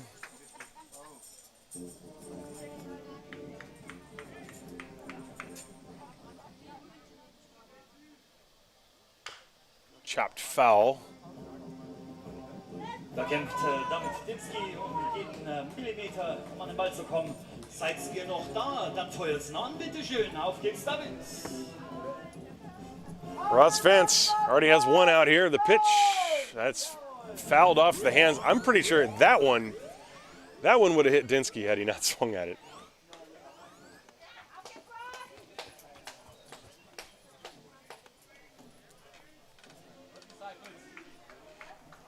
Three balls, 2 strikes. I think it's 3-2. That's outside, so now it's 3-2. It was 2-2 before, my apologies. And the count full now, 3-2 on Dinsky. Disciples fans trying to get something going here. And he fouled it off, and Göring couldn't squeeze it, so he'll live to see another pitch. Well, this has been a great pitcher's duel. Vance with 8 strikeouts. He's only allowed 3 base hits. 2 walks. The payoff pitch. Fouled away again. Good at bat for Dinsky. If you're new to watching German baseball, each team is allowed to have 2 non-EU players. So players with a passport that's not from a European country. Allowed to have 2 of them on the field at the same time. They cannot be both the shortstop and the catcher. So the Disciples, they have a Canadian catcher. As Dinsky takes high, ball 4. And then each series between the teams is a 2-game series. The first game must be a European pitcher. And the second game can be anyone. And so this is the second game of this series. The first game was played on Thursday. As we're going to get a meeting on the mound, Klaus Eckle wants to have a chat with Ross Vance. Eckle, the head coach of the Heidenheim Heideköpfe, after that one-out walk to David Dinsky. Danielle Patrice is the scheduled hitter, and Eckle wants to know how Vance is feeling. There is some movement in the Heideköpfe bullpen, but so far nobody is throwing, so Vance is in there for the time being. My guess is that it's going to be Mike Bolsenbrook who would be the next to come in, although I see Bolsenbrook milling around the dugout. He is not the one headed to the bullpen, so I can't quite see over there. My guess is that it's Patrick Seifried. And so the meeting on the mound is over with. Eckle returns to the dugout. The hitter is Danielle Patrice. Patrice 0 for 2. But he is the leading home run hitter on the Disciples. He's got 5 home runs this year. 943 OPS. So you have the runner at first base. Dinsky is very fast.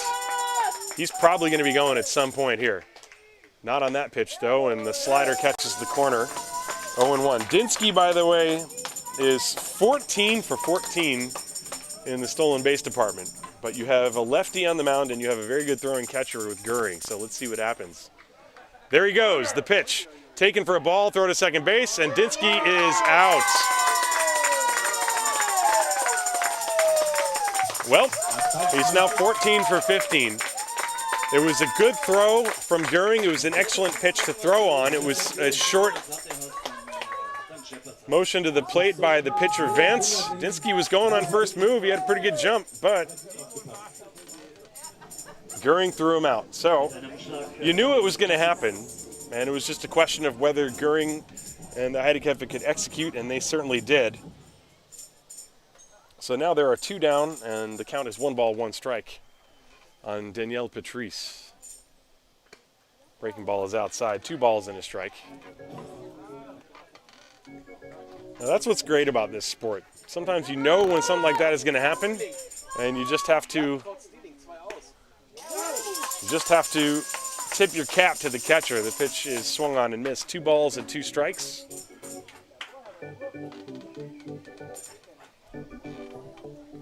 And Vance deals. Tried that backdoor breaking pitch.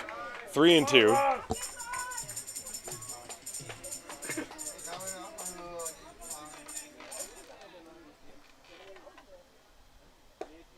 And that's low. Nope, strike 3. Strike 3 is called. Bit of a delayed call by home plate umpire Dan DiBacco, but that's strike 3. Take another look at it. Patrice thought it was low. And Goering definitely sold it. So the strikeout ends the inning, and the Disciples are turned away. The walk, the caught stealing, turns into a 1-2-3 inning, nothing across the board. And we go to the 7th inning. What a pitcher's duel. 1-0 Disciples. This is Haar Disciples Baseball, presented from Gesundheitsunternehmen MSD.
We move to the 7th inning here in Haar, 1-0.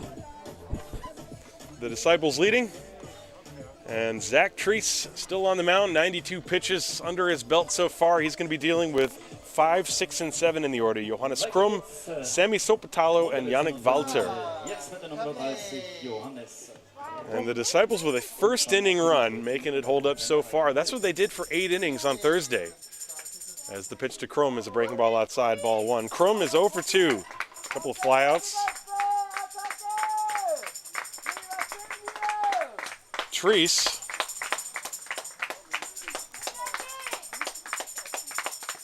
gets the swing and a miss on the breaking ball down and away. So Vance has 9 strikeouts. Treese has 4. He's been pitching to contact, but only 2 walks. He has also hit a batter. 1-1. That's in for a strike, 1-2.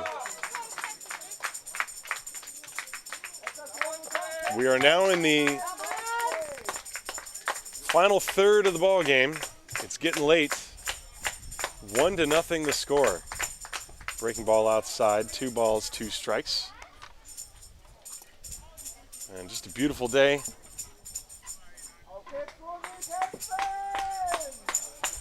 The sun is shining. We've had such horrible weather in May, and it's just been cathartic to come to the ballpark and be around fans and get to watch a game and watch a breaking ball like that drop in for strike 3. That was a beauty.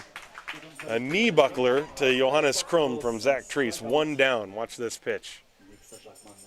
That's right to the mitt, and Krumm knew it. So there's 1 away here in the 7th. And that'll bring up Sammy Sopotalo. Sopotalo 1 for 2. He's just been flicking ground balls across the infield. One of them got through, and that was a base hit. The other one was handled by the third baseman, Riestra. So he is 1 for 2. And he taps that one foul behind the plate, 0-1 the count. He was out in front of the pitch. Sopotalo does have power. He's a left-hand hitter.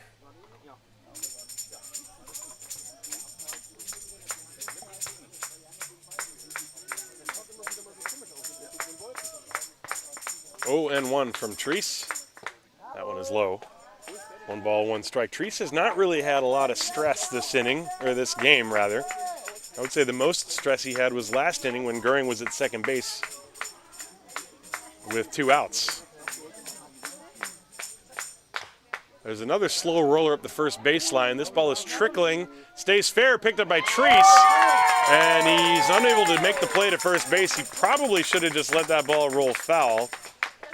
He tried to flip it, and he ended up hitting the runner. Let's watch that again. So Sopotalo reaches. Well, we'll see if that's going to be an error or a hit. Not quite sure. The ball, Treese and Sopotalo all converging on the same spot at the same time.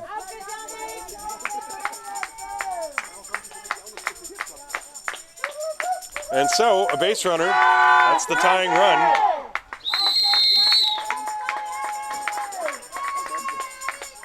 And that is indeed a base hit for Sammy Sopotalo. So he's on with a single. That's his second base hit. And the Heideköpfe fans are coming to life as Yannick Walter steps up to the plate. He squares and bunts through a curveball, strike 1. Bunting with 1 out.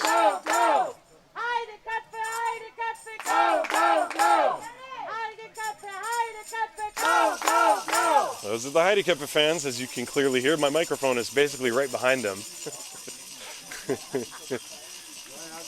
They're loud anyway. You can hear them no matter where in Germany you are. Here's the pitch. There's a swinging ground ball hit back to the mound, underhanded to first. Sopotalo makes it to second base. So Walter grounds out 1-3. He showed bunt and then swung and hit a tapper, and basically it was a swinging bunt. Yeah, I see there's a little bit of discussion about the foreign players rule in the Bundesliga. You know, about 30 years ago, that was a massive, massive point of contention in the Bundesliga, and the compromise that they came upon was to allow 2 foreign players at any given time on the field. There were some teams way back when that would just have 20 foreigners, and it was bad for development of German baseball. And that's why they have the Ausländerregeln. It's a compromise because, you know, you don't want to have a team of just Americans coming in. You want to allow the the only way to get better is to play, and so you have to have Germans playing baseball to get better at it. There's a pitch to Gentner. That's a strike to him.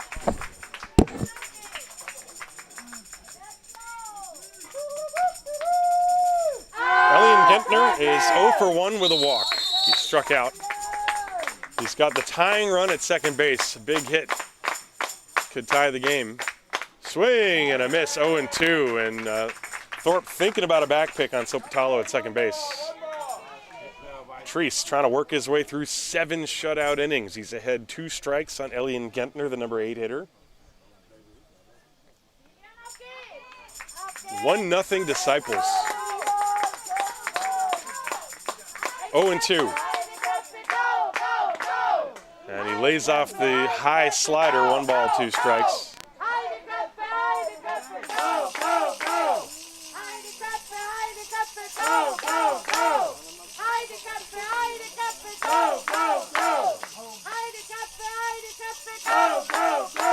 One ball, 2 strikes, 2 down, tying run at second base. The pitch. Got him swinging. Treese with 2 strikeouts in the inning and strands the runner at second base for the second consecutive inning. No runs, 1 hit, no errors, 1 left. It is time to stretch here in Haar. 1-0 Disciples. This is Haar Disciples Baseball präsentiert vom Gesundheitsunternehmen MSD. Nein, der Richard hat gerade gesagt, er will wieder singen. Und dazu brauchen wir natürlich eure Unterstützung. Vorsicht bitte. Ich will nicht singen. Ich kann nicht mal lesen.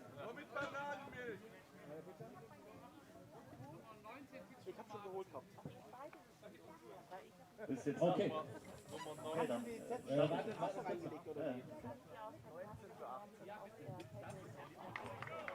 danke an meinen großartigen Helfer. Hier, so, hier ist der Text zu diesem vollen Lied.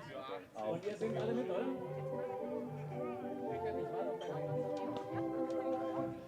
Take me out to the ball game, take me out to the crowd, buy me some peanuts and cracker jacks. I don't care if I never get back. Root, root for the Disciples. Thank you. They don't win, it's a shame. For it's 1, 2, 3 strikes, you're out of the old ball game. Sehr schön. Deutschland versucht.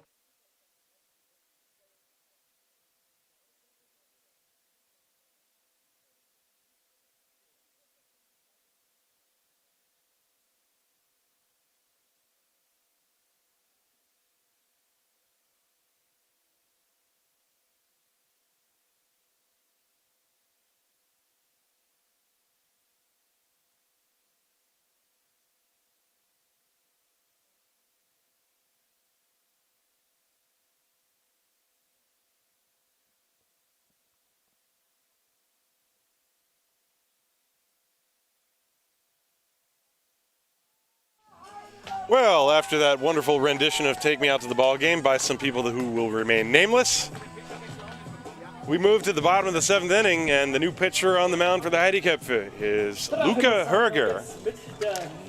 So he's in relief of Ross Vance. Herger, an ERA of 3.07, 14 2/3 innings, only 3 walks, 20 strikeouts. So he has been very good for Klaus Eckle. So he will inherit this 1-0 score and deal with 6, 7, and 8. Juan Infante, who fouls away the first pitch, and then Miguel Pinheiro and Titus van Kopf. Disciples 1. Heideköpfe 0.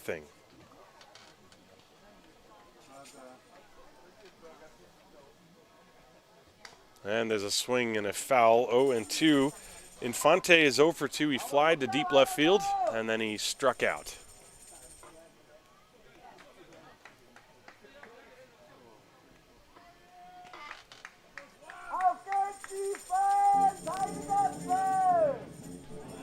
No balls, 2 strikes from Luca Herger on in relief.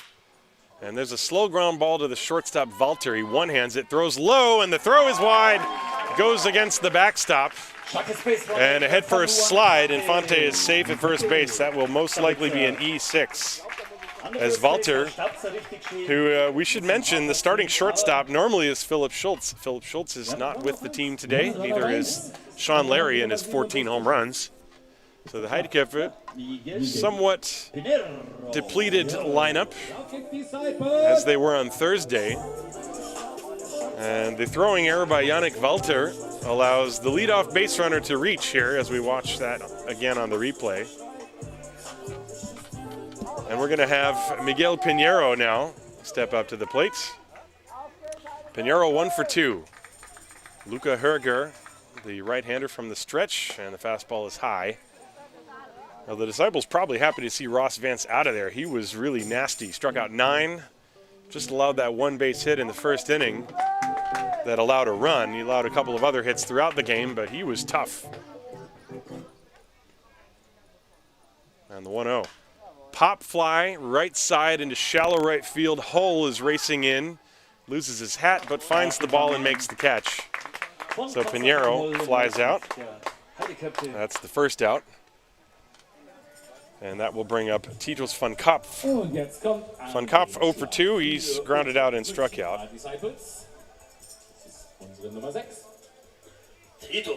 Well, there's still some activity in the Heideköpfe bullpen. You wonder if maybe that's Bolsenbrook. I can't see beyond the dugout there.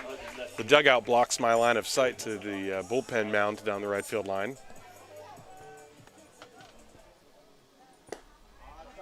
That breaking ball is low and outside to Titus. 1 ball, no strikes to him.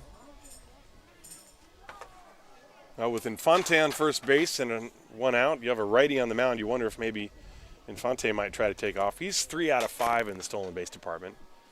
He has a big lead, though, and the pitch is high. Although we already saw Simon Göring nail David Dinsky for the first time this year. Dinsky had been 14 for 14 before he got caught. 2-0 on Titus van Kopf. Maybe the Disciples will just play it straight up here. Infante off first base. Not going. Swung on and foul tipped into the mitt of Göring. 2 balls and 1 strike. This has been a very entertaining ball game so far. I hope you're enjoying wherever you're watching from. If you're watching and you're in the chat, let me know where you're watching from. I'd like to know where people are in the world. We are in Munich, Germany. It's beautiful here. There's a 2-1. Swung on and missed. Fastball. Van Kopf couldn't catch up to it. 2-2. I know several of the people in the chat. Some of the names I recognize, and I know where you all are, but I'd love to hear from you.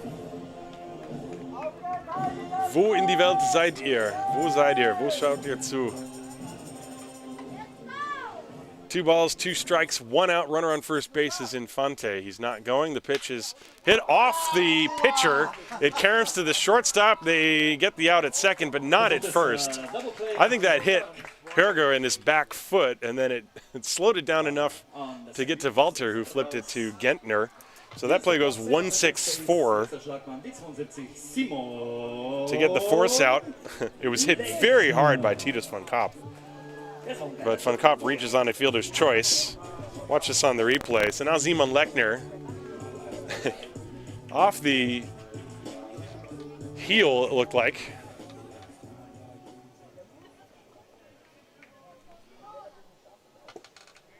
And Simon Lechner swings and misses on the first pitch. So we got Portland, Oregon. Somebody in Italy. Yes, Italy. I bet the weather's nice there. In Stuttgart, Germany. Stuttgart is a lovely city, actually. I really like Stuttgart. Here's the pitch. That's outside and high. Portland I've never been to. I've been to Seattle, been to California a few times, but Portland I've never been. So, schöne Grüße von München nach Portland. 1 ball, 1 strike on Simon Lechner. The pitch swung on and missed. Lechner is 0 for 2. He's been nursing an injury, so that's why he's been in there just to as a DH.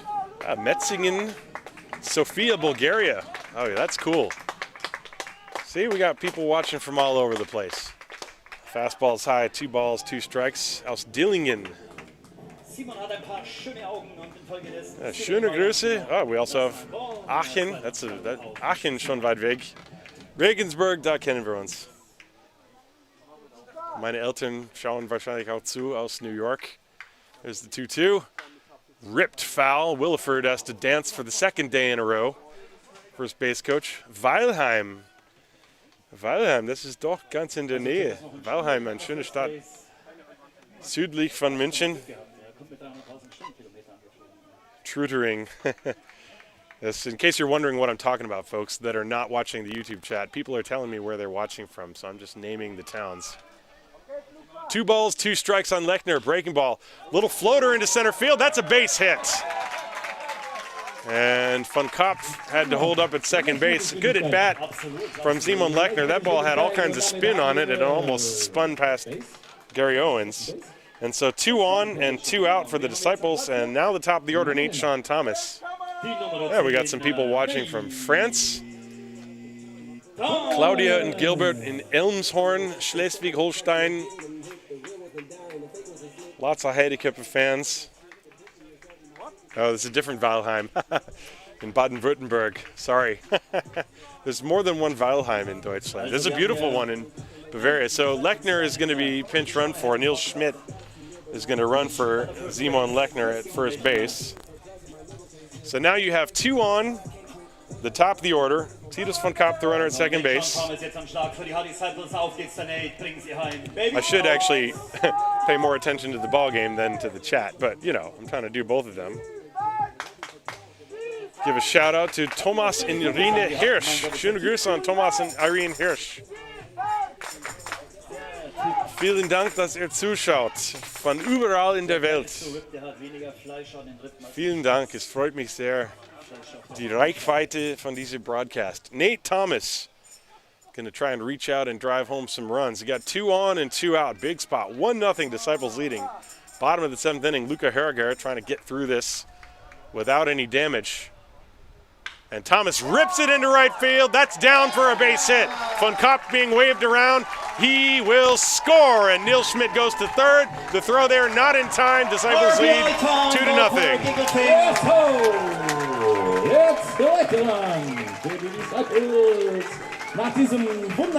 Nate Thomas not wasting any time. He jumped on the first pitch he saw and laced it into right field. Van Kopf at the crack of the bat, of course, off with the pitch. Nate Thomas has now been on base 3 out of 4 times with 2 walks and now an RBI single. And good base running by Schmidt. He went first to third on that. It was pretty close play, but now the Disciples leading 2-0. Well, that feels like a very big run. And Francisco Riestra now the hitter. Grüße aus Bühl. Bühl, I've played in Bühl before. Jazzfest Bühl. That's my other job. I'm a jazz musician. And I played at Jazzfest Bühl in, I don't know, 2016. So yeah, cool. Glad you guys are watching from all over the place. Francisco Riestra takes a breaking ball. Strike on the outside corner. Well, a 2-out rally for the Disciples. Actually, it was started by the error. So Infante reached on an error, and because of that, that run is unearned this inning. Presumably, Van Kopf would not have reached on a fielder's choice due to the error.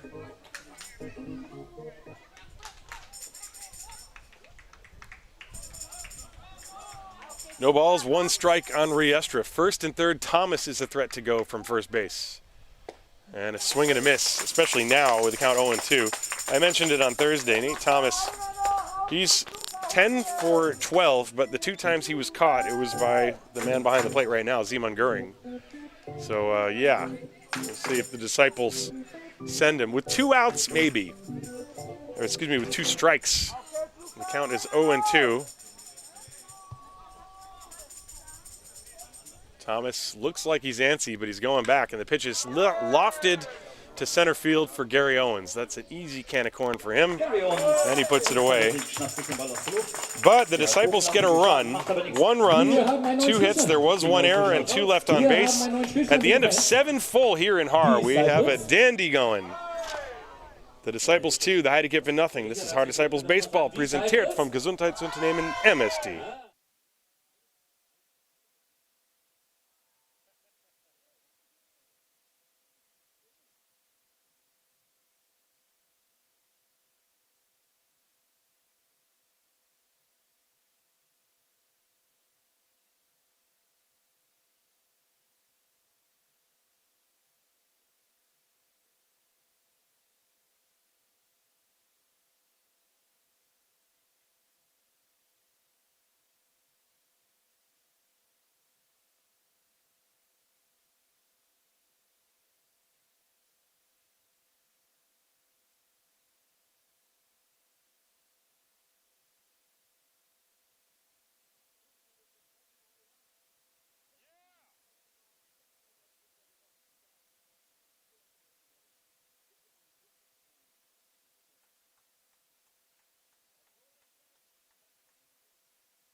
We move to the top of the 8th inning. Zach Treese, 7 innings in the books so far, 3 hits, no runs, 2 walks, 6 strikeouts. He's at 106 pitches. 72 of them have been strikes. And he's going to try to see how far he can go here in the 8th inning, as the Disciples lead now by a score of 2-0. And for the Heideköpfe, it will be 9-1-2. Konstantin Hull, and then the top of the order, Sascha Lutz, to be followed by Simon Göring, as Hull takes a breaking ball strike on the first pitch.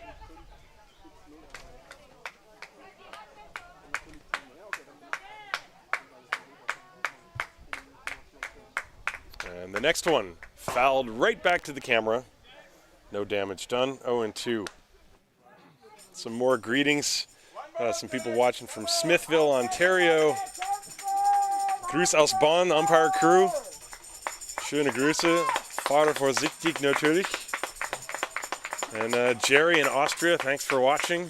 Vorarlberg. That's one of the words I definitely can't say in German. There's a tapper to the right side, slowly hit Pinheiro. Fields throws to first, just barely got the hustling Hull, who face planted after he crossed the bag. I wonder if he tripped over Patrice. Both Hull and Patrice went down. That's not what you want to see. Alex Tufts come running out of the dugout. I think they might have collided. You see Konstantin Hull is checking on Patrice. Watch this again. Patrice, I wonder if his foot slid backwards. You see both of them went down. Hull flipped over. Patrice is now back up, and clearly no intent on the side of Konstantin Hull. And so Patrice is back standing. Seems to be okay. But yeah, injuries can occur in the blink of an eye, especially on plays like that at first base. Hull was really getting down the line. I mean, it was a slow ground ball, and Pinheiro charged it and had to quickly get the play to first base. Patrice had to go into a stretch, but the play goes 4-3. And that's the first out here in the 8th inning. Patrice appears to be okay, as does Hull. That's very good. And now the top of the order, Sascha Lutz for the 4th time against Zach Treese. 1 out in the 8th inning. Well, Thursday, the Heideköpfe were down to 2 outs in the 8th inning before they could play to run against Luke Steinlein. So you got to tip your cap to the Disciples pitching. Steinlein was great Thursday. Treese, no matter what happens from here on out, has been great today. But this is the part of the order that does damage. You have to be very careful, and that pitch is outside. 1 ball, no strikes. Treese now is going to be, he's probably reaching deeper into the well than he had to earlier in this game. That's part of this.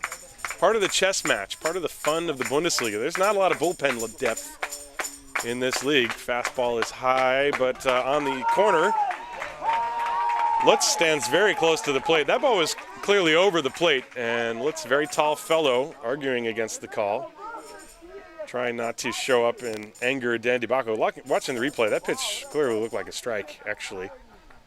Lutz stands so close to the plate, and he actually kind of walks into it. Now, Sasha is a guy who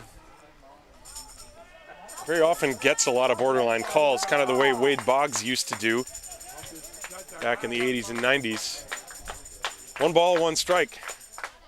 That ball drilled to the gap in right center field, and no one's going to catch it. It lands. Barehand play by Infante, and what a job to get that ball back in and hold Lutz to a single.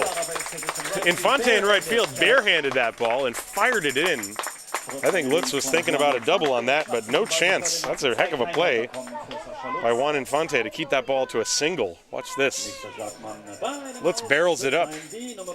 I know you can barely see, but trust me, Infante barehanded that ball. So a solid single, and Simon Göring the tying run. Now Göring, a couple of weeks ago against Mainz, came up to the plate in a game in which the Heideköpfe were being no hit until the 8th inning. He came up with the bases loaded and hit a grand slam to tie the game. There's a strike to him on the first pitch. Nothing is safe in the Bundesliga, especially not a 2-0 lead. I've seen 10-0 leads erased. And Simon Göring, probably one of, if not the most feared hitter in the entire Bundesliga. There's the 1 strike. And it's inside and high. 1 ball and 1 strike. Treese going after him with fastballs. I think the last at bat, he was going after him a lot with that breaking pitch. So you see Treese trying to switch things up. Göring steps out. Simon stretching his back out a little bit.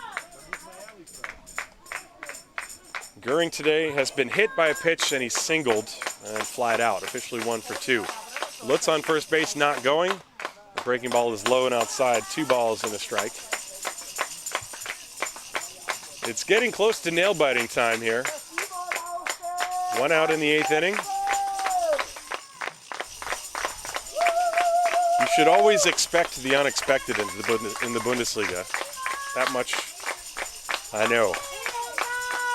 2-1 to Simon Göring. Big hole on the left side. And he paints the corner. 2-2. That was a good pitch from Treese.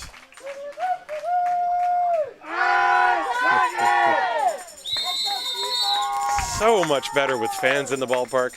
I don't need to tell you. Can you hear the smile I have on my face at home? 2 balls, 2 strikes, 1 out. Tying run at the plate, and a dangerous man, Simon Göring. Strike 3 is called on the inside corner, and a back pick attempt, and Göring is back. Simon Göring, for the 2nd time this year in over 80 plate appearances, strikes out, and he is unhappy. Treese painting the inside corner. That was a heck of a pitch. Let's watch it on the inside corner. Right there. And not a bad idea by Thorpe to throw behind the runner as well. 2 down, a huge pitch. And now Gary Owens. Gary Owens came up in exactly the same spot on Thursday and hit a home run.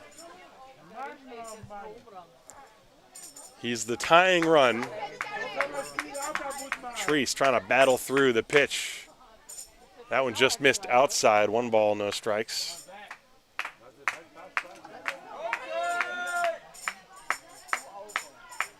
Finde ich gut, dass Noah Syndergaard jetzt für Haar spielt. Yes, in case you're wondering where Noah Syndergaard is, he's been playing with our disciples.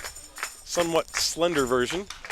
A high drive, deep left center field. Dinsky is back, he's got a play, and he makes the catch to end the 8th inning. Gary Owens just missed hitting a game-tying home run. And I'm telling you, that was close. But the Disciples get through the 8th. Zach Treese pitching a gem. The whole ball game has been a gem. No runs, 1 hit, no errors, 1 left on base. The Heideköpfe have stranded 6 base runners in 8 innings. We go to the bottom of the 8th. It's the Disciples 2 and the Heideköpfe nothing. Haar Disciples Baseball, präsentiert vom Gesundheitsunternehmen MSD.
Here we go, bottom of the 8th inning. Disciples leading 2-0, and it's going to be 3, 4, and 5. Will Thorpe, David Dinsky, and Danielle Patrice against Luca Herger, who is in relief of Ross Vance. It has been a pitcher's duel since the get-go, and Zach Treese so far has had the upper hand. Ross Vance removed after 6 innings.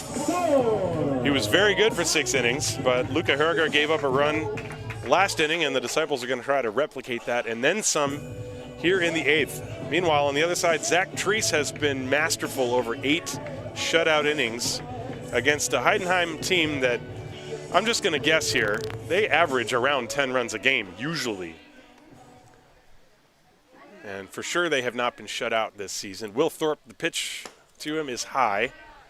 Thorpe has doubled, flied out, and struck out. His double was the first run of the game.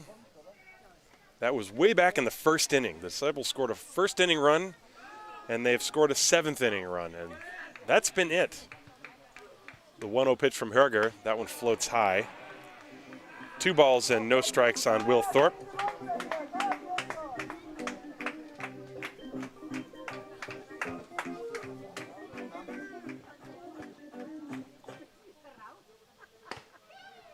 That one catches the very top of the zone, 2 balls and a strike. Now the Disciples with a 2-run lead here in the bottom of the 8th. Looking ahead to the top of the 9th inning for Heidenheim, you could argue that Treese has a fly ball to right center field. Owens and Hull chasing after it. Gary Owens made the catch, and he went a long, long way to catch that ball. Boy, I'm telling you. Watch where Gary Owens is. You see where he is starting right now, straightaway center field. Now watch how far he goes.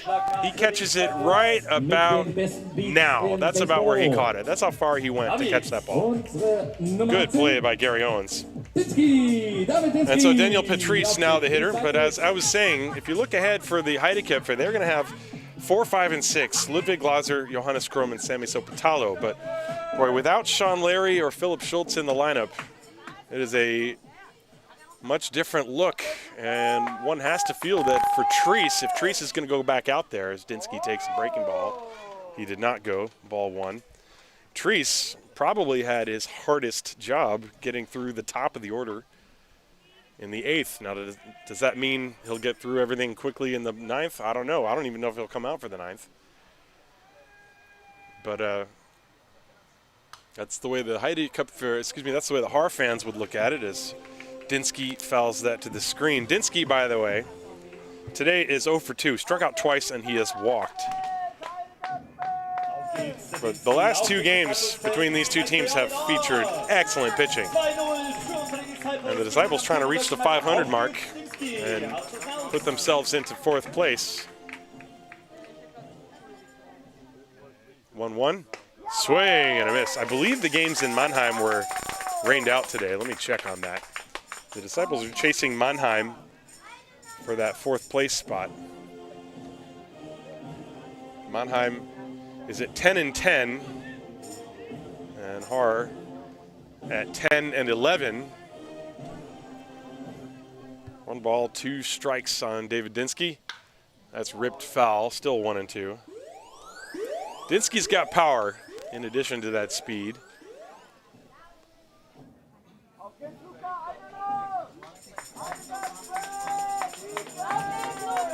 Well, the fans in Haar have been treated to really entertaining baseball the past couple of days, Thursday and today.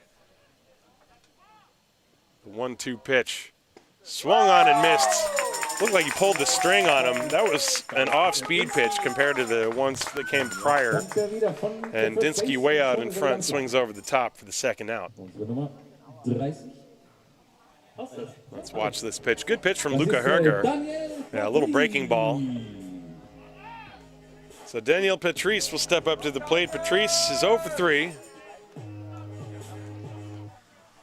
Did hit 1 ball hard when he flied out to left field back in the 4th. And a big cut, nothing there, strike 1. Now that run the Disciples scored in the 7th inning seems so huge now. At the very least, the Heideköpfe need one base runner. That was a heck of a breaking ball that dropped in for a strike from Herger.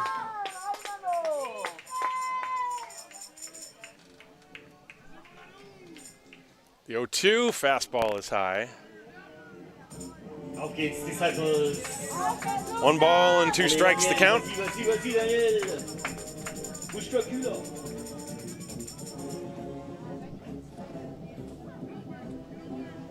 1-2 to Patrice, 2 down in the bottom of the 8th. 2-0 Disciples. Here it comes. Fly ball, center field. Owens racing in. Now he's underneath it. And that's the 3rd out of the inning. A little snap catch by Gary. A little bit of Ricky Henderson. So, it's do or die for the Heidenheim Heideköpfe. We go to the 9th inning. It's Ludwig Glaser, Johannes Krumm, and Sammy Sopotalo. And it looks like Zach Treese is going to go out and try to finish what he started. So, we'll be right back for the 9th inning. This is Haar Disciples Baseball, presented from Gesundheitsunternehmen MSD.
Well, we are about ready to begin the top of the 9th inning.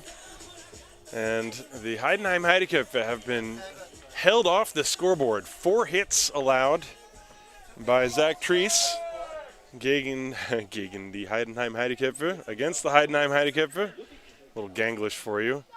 And Ludwig Glaser looks at a first pitch, and it's in for a strike. Glaser has power, but that extra run the Disciples scored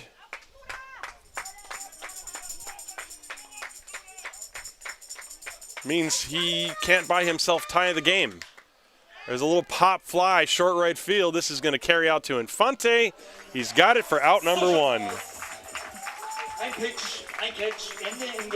Zach Treese and the Disciples are 1 out into the 9th inning here. And Treese is close to doing something that is almost more notable than if it were a no-hitter or a 15 strikeout performance. To pitch a shutout against the Heidenheim Heideköpfe, this is something that is pretty much unheard of. Yes, the Heideköpfe have a slightly weaker lineup than they normally do, but they are still a strong team nonetheless. There's a line drive right to Nate Thomas. Johannes Krumm lines out, and there are 2 quick outs.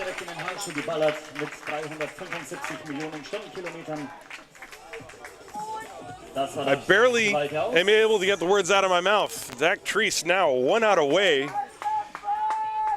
from pitching a shutout against the most potent offensive team in the Bundesliga, going back years.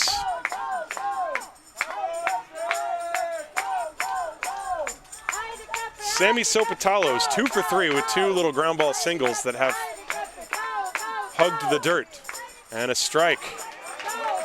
The Disciples scored a run in the 1st inning, another run in the 7th, and Zach Treese has said that's enough so far in this game.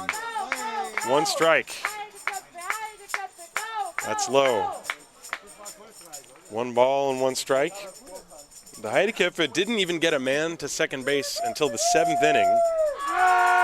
They also did it in the 8th inning, but both times Treese was able to strand the runners. Check swing, foul ball, strike 2, and the Disciples are 1 strike away from a shutout and a 2-game sweep, which is something that I don't think I've ever seen. I know the Heideköpfe and Haar Disciples have split the 4 games before, but I don't think the Disciples, since I've been watching them, have ever won 2 straight games of a home series. 1 ball and 2 strikes. A ground ball to first. Patrice plays it off his glove, flips it to Treese, and how fitting. Zach Treese makes the final putout himself, and that completes a masterful 2-0 shutout over the Heidenheim Heideköpfe. The final score, the Haar Disciples 2, the Heideköpfe 0, nil, nada, and that is unbelievable. That to me is as notable as a no-hitter or more. And what a job by Zach Treese. High fives all around, up and down. A beautiful day at the ballpark here again in Haar. And a standing ovation by the home fans. As the Haar Disciples, it was almost a carbon copy of Thursday's game, going until about the 8th inning when Heidenheim briefly took the lead.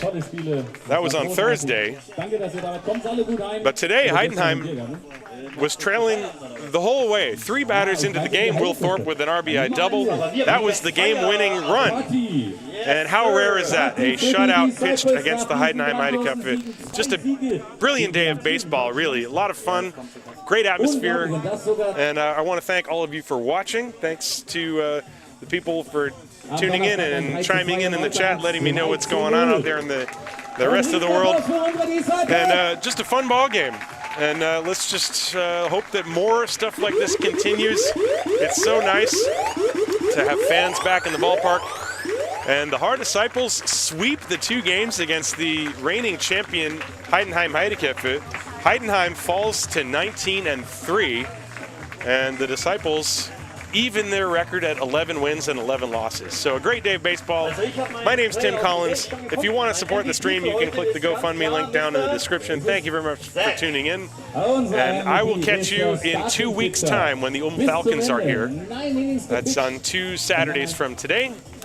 So thank you very much for tuning in. Final score again, the Haar Disciples 2 and the Heidenheim Heideköpfe 0. Have a wonderful Saturday, everybody. Hell yeah!